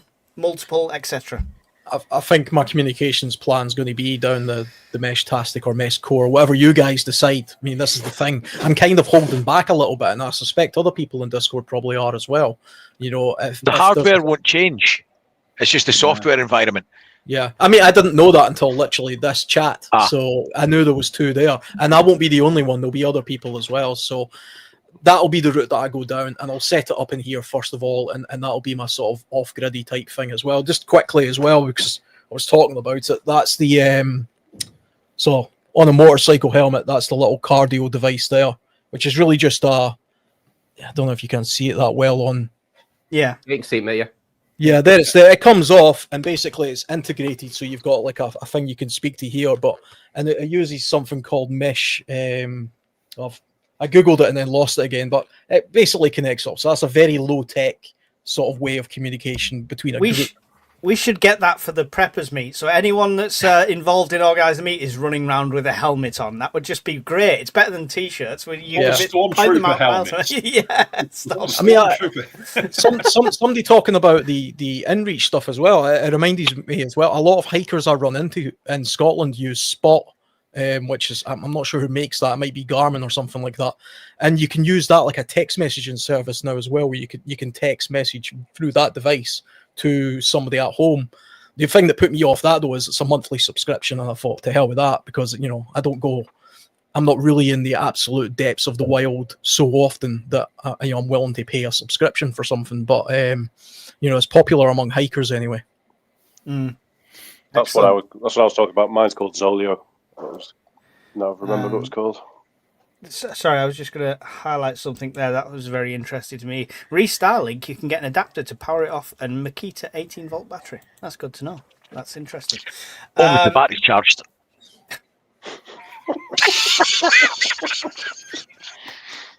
Honestly, you wait till Friday.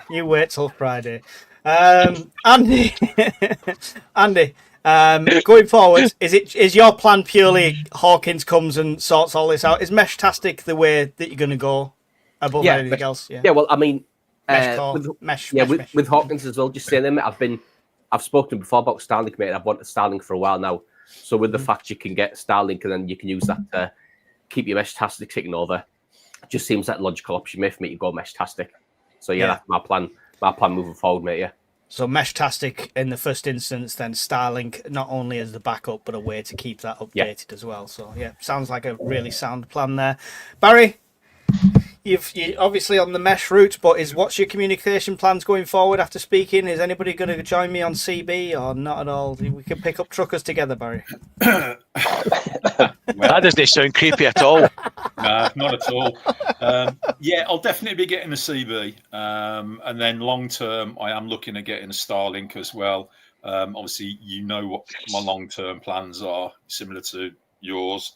And Starlink is a natural progression in that plan as well. Excellent. But Brian, you're already well on the way comms wise. Starlink, is that just the next step for you? I'd like that. Yeah. I'd Christmas like that. or birthday. Well, that's the married man's lot, innit? Starlink Mini is £189 in Curry's, says Great Galar. Thank you very much. That's a bargain just before Christmas at the end of November. I'm just throwing it out there. I know there's quite a few. I know there's quite a few veterans, mate, in the Discord and in the chat. If you've got your veterans card and you get your defense discount card, you get quite a bit of money off in Curry's. Excellent. Yeah, so you probably get it quite a bit cheaper than that. Yeah, I think they on a blue light as well for any emergency services people in there. Didn't know that. So if your wife's a nurse and she's looking for something for her husband round about November time for his birthday, there's no way after an hour and a half she's still sat here watching us. She's turned us off after the first 5 minutes. If she wants to play Hungry Hippos later, trust me, she's watching. Oh dear. Are you Hawkins- dropping some subtle hints there, Brian, about what you want for your birthday? No, just innocent comments, mate. I don't know what I'm saying. It's shit comes out. all I get for Christmas and birthdays is bills. I thought you were Hawkins, going to say more kids. not yet. Hawkins, you're our comms guy for the network, all right? So I mean, it's his unofficial official title. Hawkins is the comms guy for the UK Prepper Network. You get paid as much as the rest of us do, so yeah, 0. But what's your plans going forward with comms? Do you have a sight for something in the future, or are you happy with where you're at? Are you at a level where you can stop buying? I don't like the sound of that. I'm sure the missus does. Yeah. There's not really much else I can do, to be honest. Now I'm pretty much commsed out. I've gone down everything. As I say, if you look at fibre broadband, Starlink, I've got HF radios running in the background, running JS8 call all the time. Which one of our Discord users reached out and talked to me on JS8 call. That's the first member, and Irritate uses it. You know, the Scottish guy. Yeah. I think he's Scottish anyway, so he uses JS8. So, there's two Discord people who can talk to me on HF, and I have one of them running 24/7. I've got PMR, I've got 2m77s running all the time. There's not. And his garage is like walking into a control centre at Heathrow, just to throw that out there, everyone, if anyone wants a vision. Combine that with a Sparky's tools from like 20 years of collecting, then that you've just visioned Hawkins' garage. So it's a claw hammer and a screwdriver then. That's it. and the odd server tower and power wall, of course, thrown in for good measure.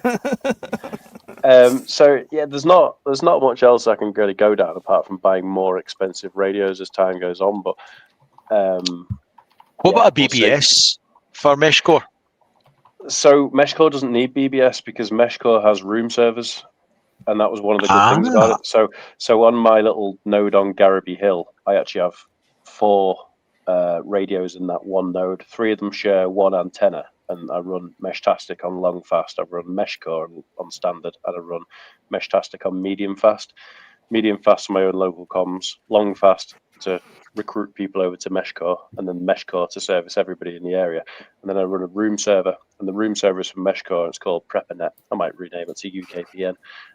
But essentially, you type in the password, which is very hard, SHTF, and you jump into the room server. And then if you're offline and you log back in, it will download all the messages that you've missed. That's excellent, because that was harder with Meshcore, Meshtastic. Exactly. So if you live near me, for instance, and you had your pocket mesh node, and you only turned it on once a day just to come in and leave messages and communicate, as you sign into the room, you'll download all the messages. You can leave your messages, and then you can log back off again. So works really well for that, mate. In case anybody that was Disney or isn't old enough to remember, bulletin boards, the early ages of the internet would basically be like pages and chat messages, kind of like CFAX sort of shit for the olden days of TV. So that's basically like a very, very basic internet bulletin board that we're talking about. So by the sounds of it, Meshcore's going to be it's the way to go. Which is great, because you don't have to be waiting for somebody to be on. You can leave a message that somebody can pick up on later and stuff like. Can I just thank Matty Jones? 1 hour 35 minutes into a stream, and that's our first super chat. Hey, thank you very much, Matty Jones. Just a little thank you to keep up the good work. Thank you very much. Really appreciate it. We'll go to the people's questions now, and we'll get through them as quickly as possible. If anyone's got to dive off, then don't feel obligated to stay if you don't want to. But we'll start. Some of them are comments, some of them are questions. I've just started a load, so if I click on random things, it's because I didn't see anything. Sam Lloyd, I started looking into prepping after a certain lockdown. Until I came across Mike's channel, there was so many options that never agreed as to what you did or didn't need. Mike made it simpler. I don't think I made it simpler. I think we just took the British approach, and I think that's all of us on here at the moment. Or you can go to all of our channels, and we've just took the British approach rather than going down the let's try and adapt another country's method to our own. But he didn't, Mike. He patched our channels and he went to yours. Thanks very much. Well, what can I say? fucking subscriber hog. Honestly, you're going to be that guy. What can I do? I can't share them out. Showing a bit of leg there virtually to grab them all in. Name me another YouTuber that does more for small channels than I try and do. I'm a small channel still, but I still try and pass it out to everyone. Look at you shaking. You think you know a guy, and then it's Funky Mikey strikes again.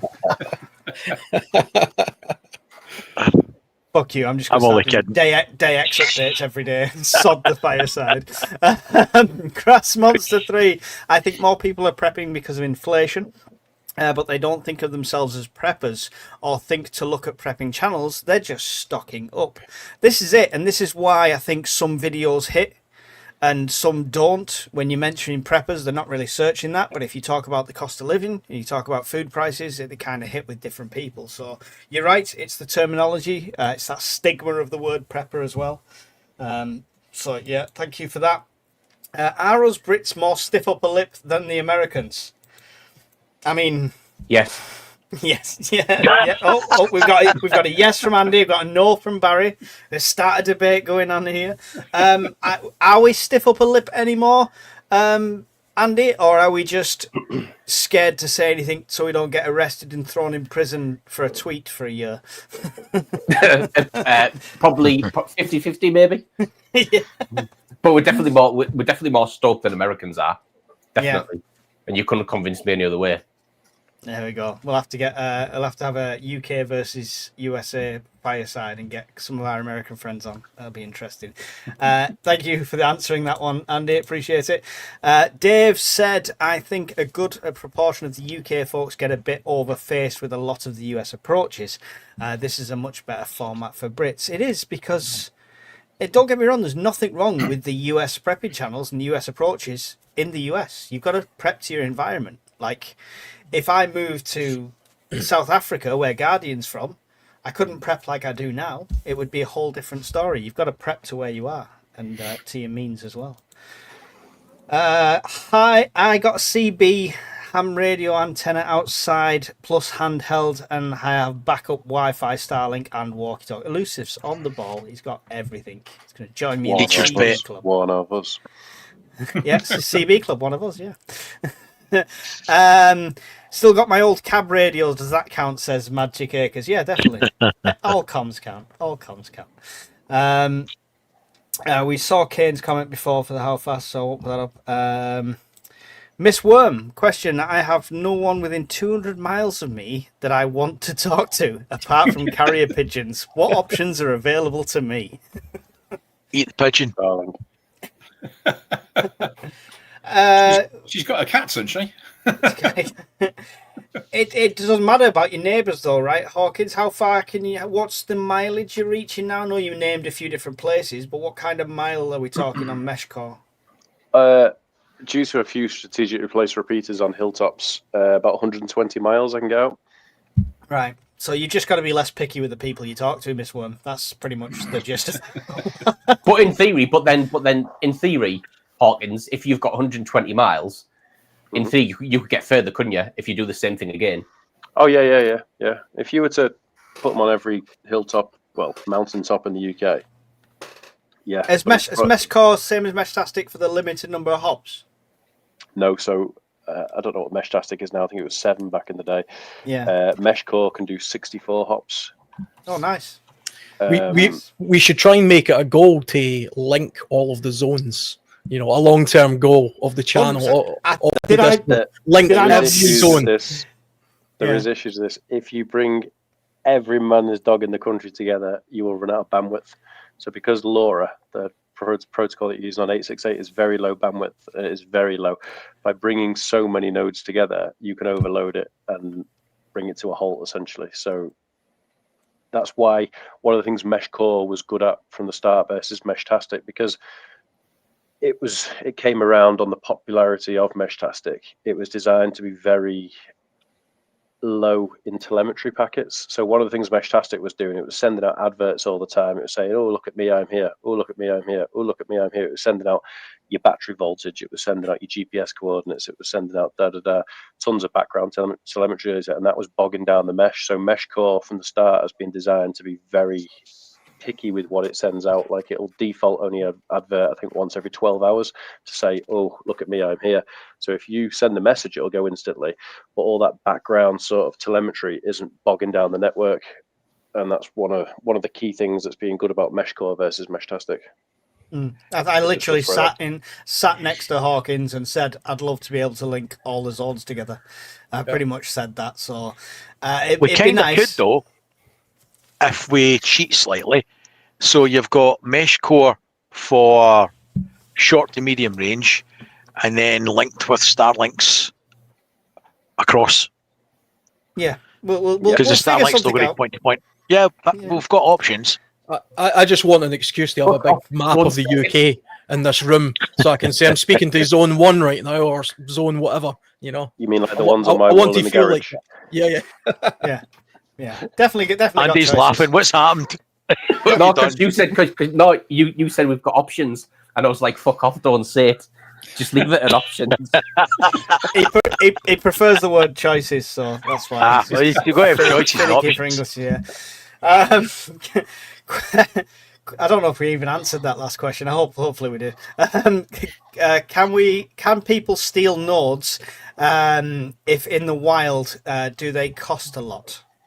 So yes, there's always a risk with that. So you want to talk us through that, Hawkins?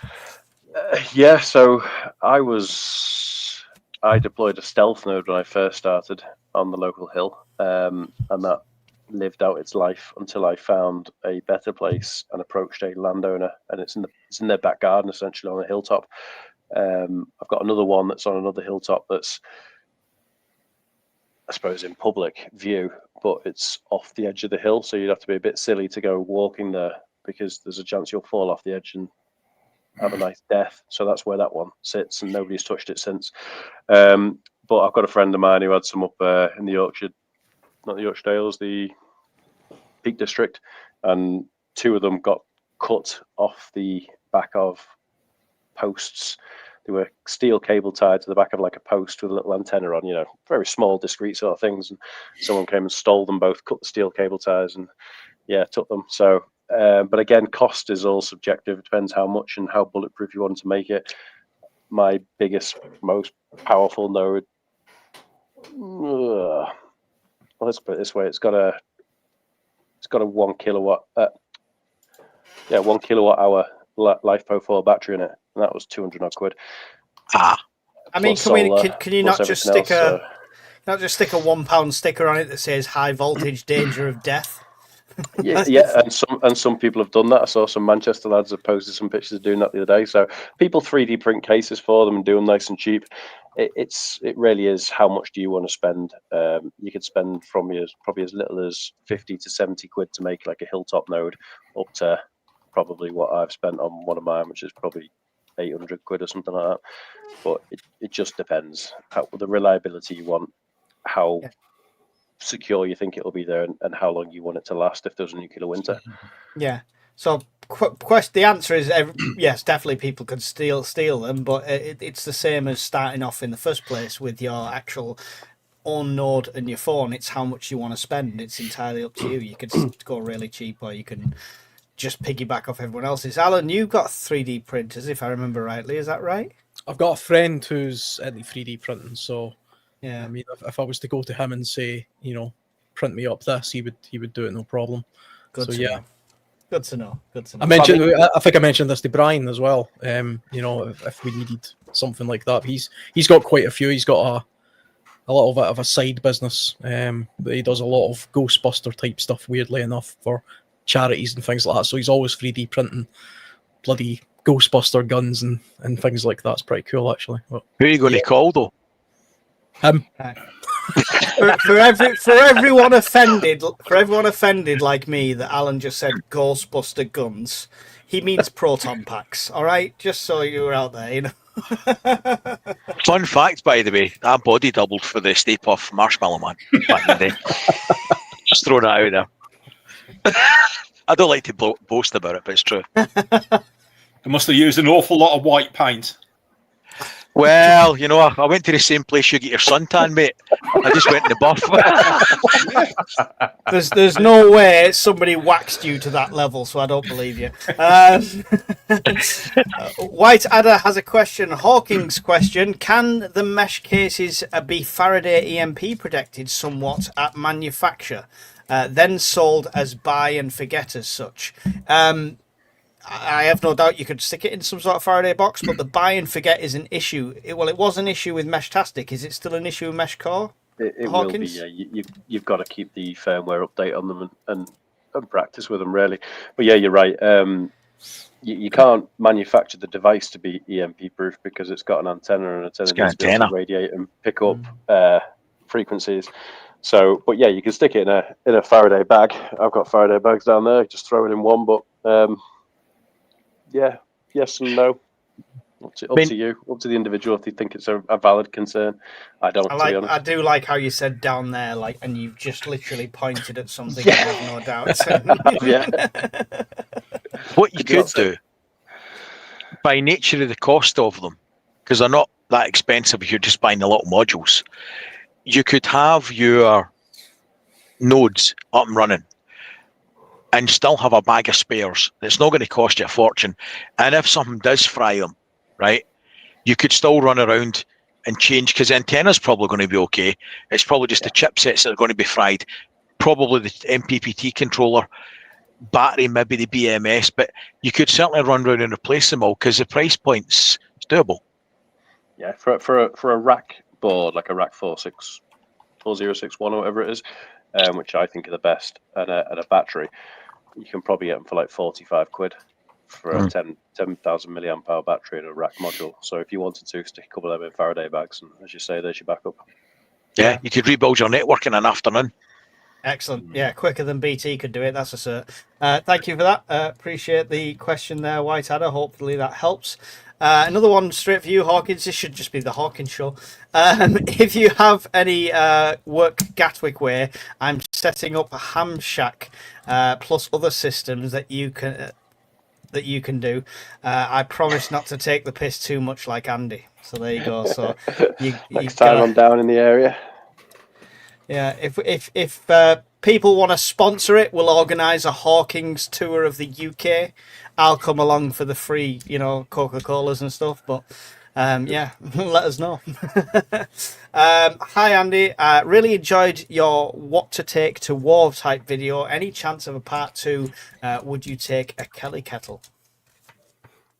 Yep, I can do part 2, mate. No worries. I'll respond to him, mate, in the chat anyway. But yeah, I'll do part 2, and I wouldn't take a Kelly kettle. And I'll say why in the video, because there's other options. Shocking. No spoilers. You're not going to tell us why. Anybody want to answer Keith's question? What's free speech? We're something not if you use in the UK, you get 3 months in jail. Yeah, at least.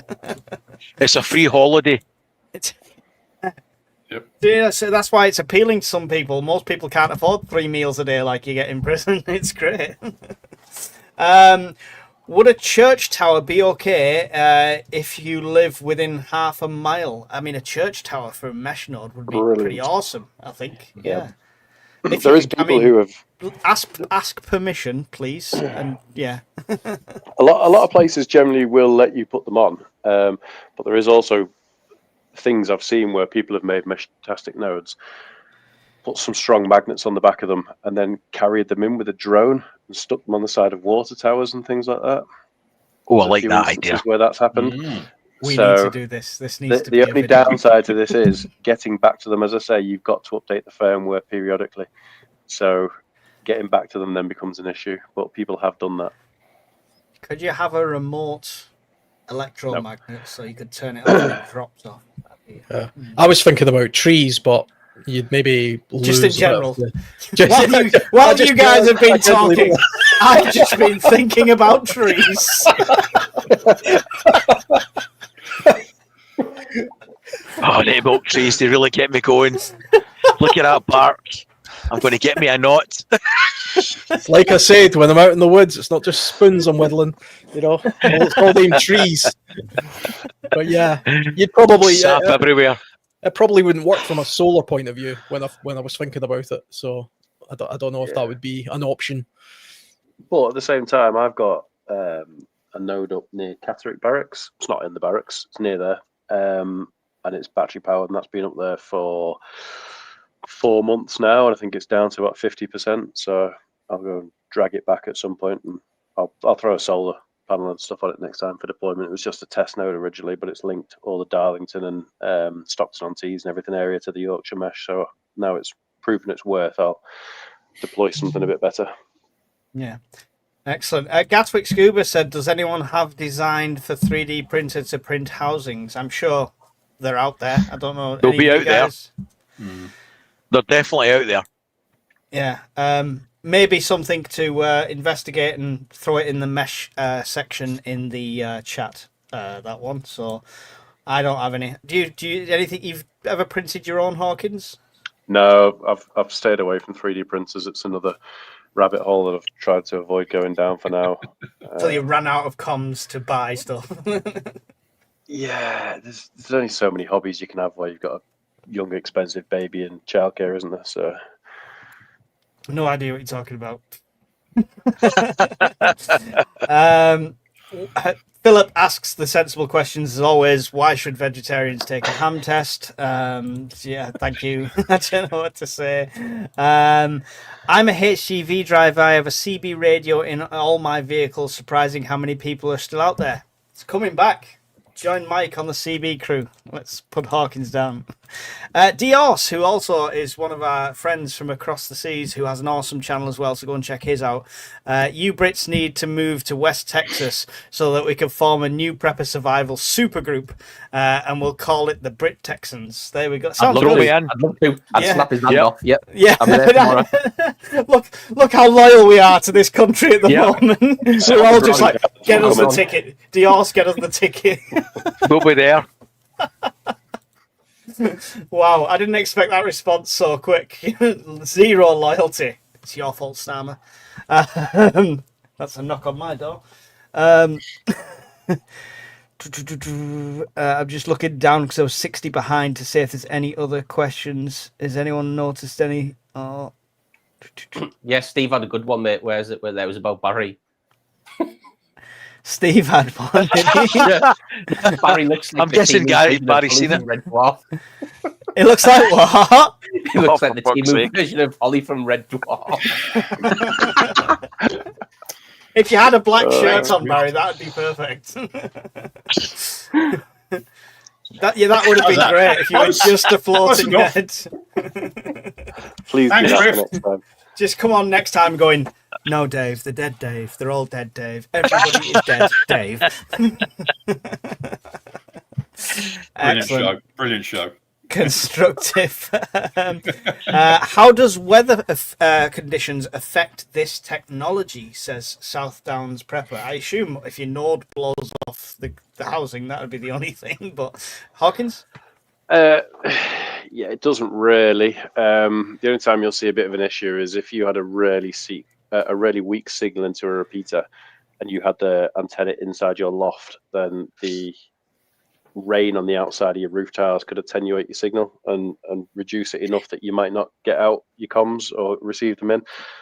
But that's a slim chance. It will happen, but you'd have to have a very weak signal, and yeah, Doesn't happen with CB, not though, an does issue, it? really. Oh, mate, CB's the best, isn't it? That looks like the end of our questions there. I hope you enjoyed this. I am going to do the draw quickly beforehand. Again, I'll show you. This is for this. Oh, good. This is a torch we can't win. Gee, thanks, mate. This is the torch you can't win, but every other Fucking gold rubbing member can win. Here you go, guys. How would you like one of them? You're getting fuck all. I've done a review on this torch, and it is really good. It's quite expensive as far as I'm concerned for a torch, but it is really good. I threw it underwater the lot. I didn't just turn it on and off. So It's not like it. You fling electronics in the water. Yeah, and it survived it. This is what the test is. Probably was the charged. This is to my gold members. So what I'm going to do from now on, people, what gold members are, for anyone that doesn't know, is the Discord is completely free, membership's completely free. Gold members really don't get like extra access to stuff and stuff like that. But what they are is they're people that have supported the network in any way with a donation over a certain amount. Some of them have put hundreds into this network. Some of them have put like 20, 30 quid into this network. But they rewarded with this gold status, so I wanted to give something back. So when I get companies sending me stuff like that and they say, can we send you this? I'll say, yes, you can, but as long as you send me 2. That's what I'm going to start doing from now on and give it away when I can. So, sorry, Brian. Let's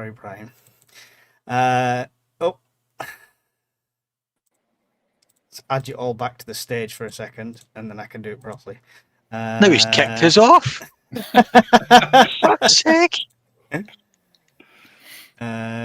Is it going to work? There we go. There's the wheel. So hopefully, if you're a gold member, you can spot your name on there. This is going to be very I've took my name off anticlimactic. it. Oh, somebody's took mine off as well. I must have dropped off. Oh, shiny JP's paint. on there, I see. Oh, Who is? JP's on there. He'll probably win, won't he? He's got enough torches like me, JP. Take JP's name off there. No, I'm not taking any names off there. Right, here we go. Shouldn't be Without on there further ado, let's click the wheel.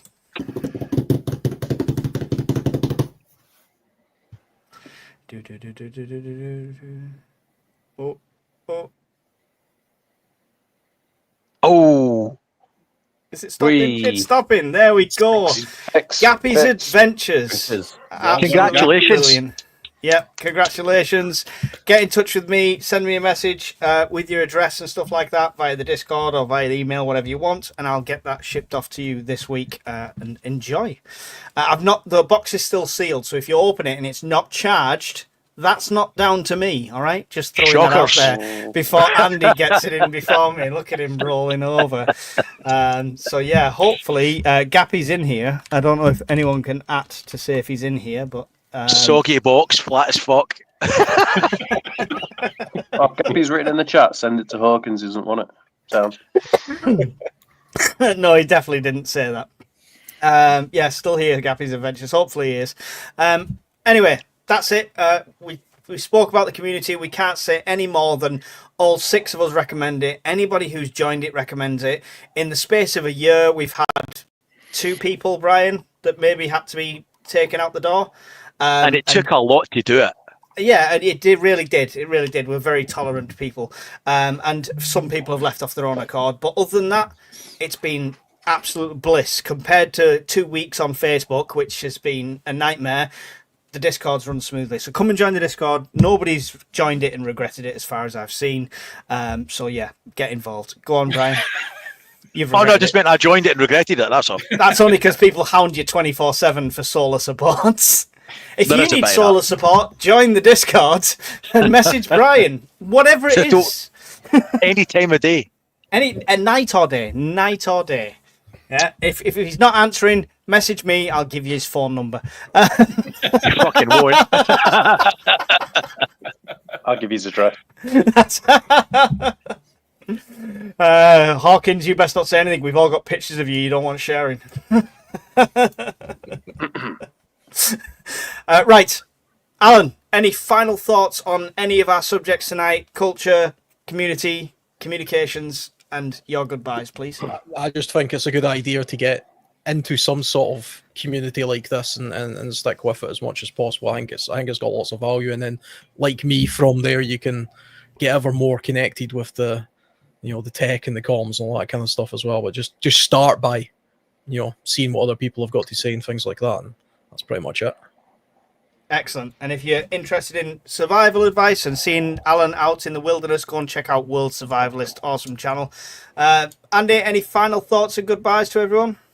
Yeah, I think everyone here, met everyone in the chat and Discord. I think we've made a great community, mate, for preppers. There's some great subject matter experts in it, like Bryce, Solar, Hawkins with the comms. And it's a cool space, mate, in there. No judgment in there. You can ask whatever you want. No.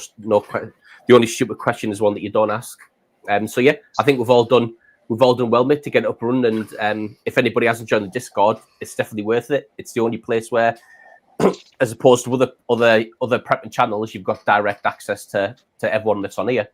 You can private message, you can ask us questions. So jump over, guys. If you're not in it, you really are missing out. Excellent. Thank you, Andy. Andy's got 2 channels now. He's got the Bombardier for all prepping advice with a kind of military angle to that. So testing a lot of good military gear and trying to disprove Timo gear. But he's also got Shadows and Sightings. So if you're into a bit more the UFO kind of things and the conspiracy stuff, definitely worth checking out. Miss Worm will post his channels on there.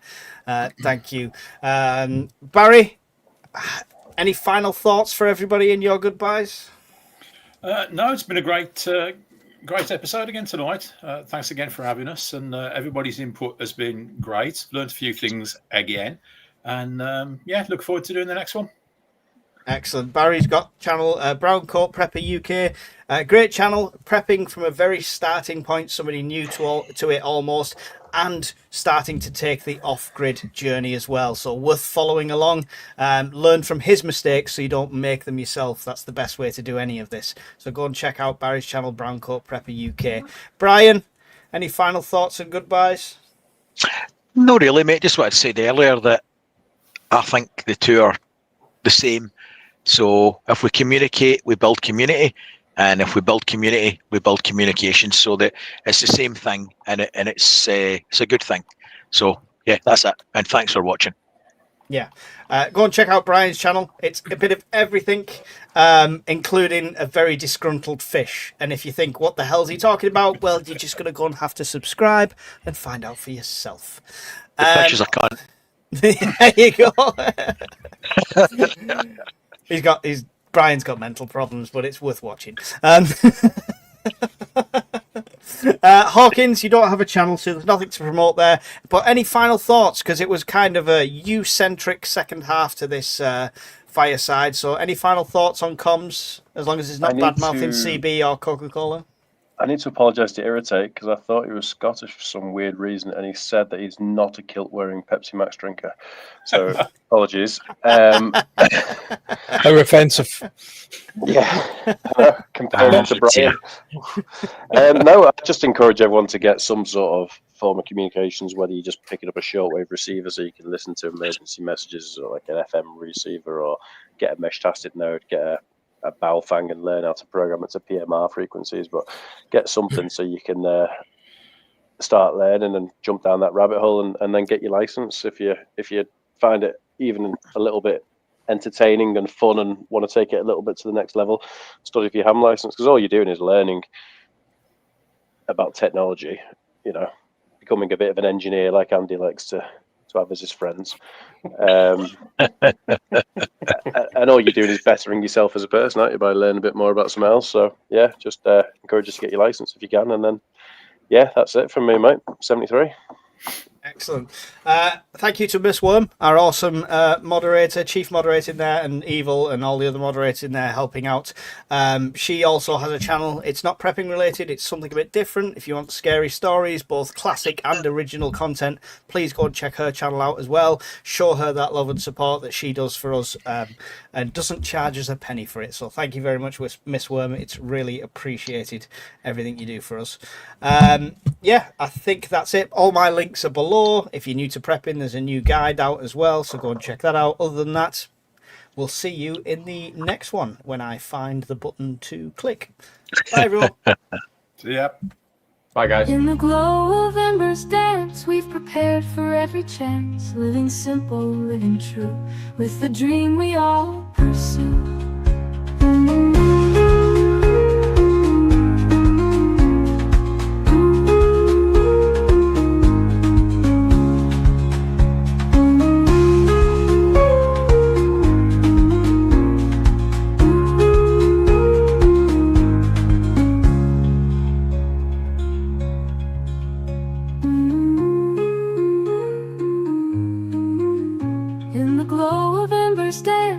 Prepared for every chance, living simple, living true, with the dream we all pursue.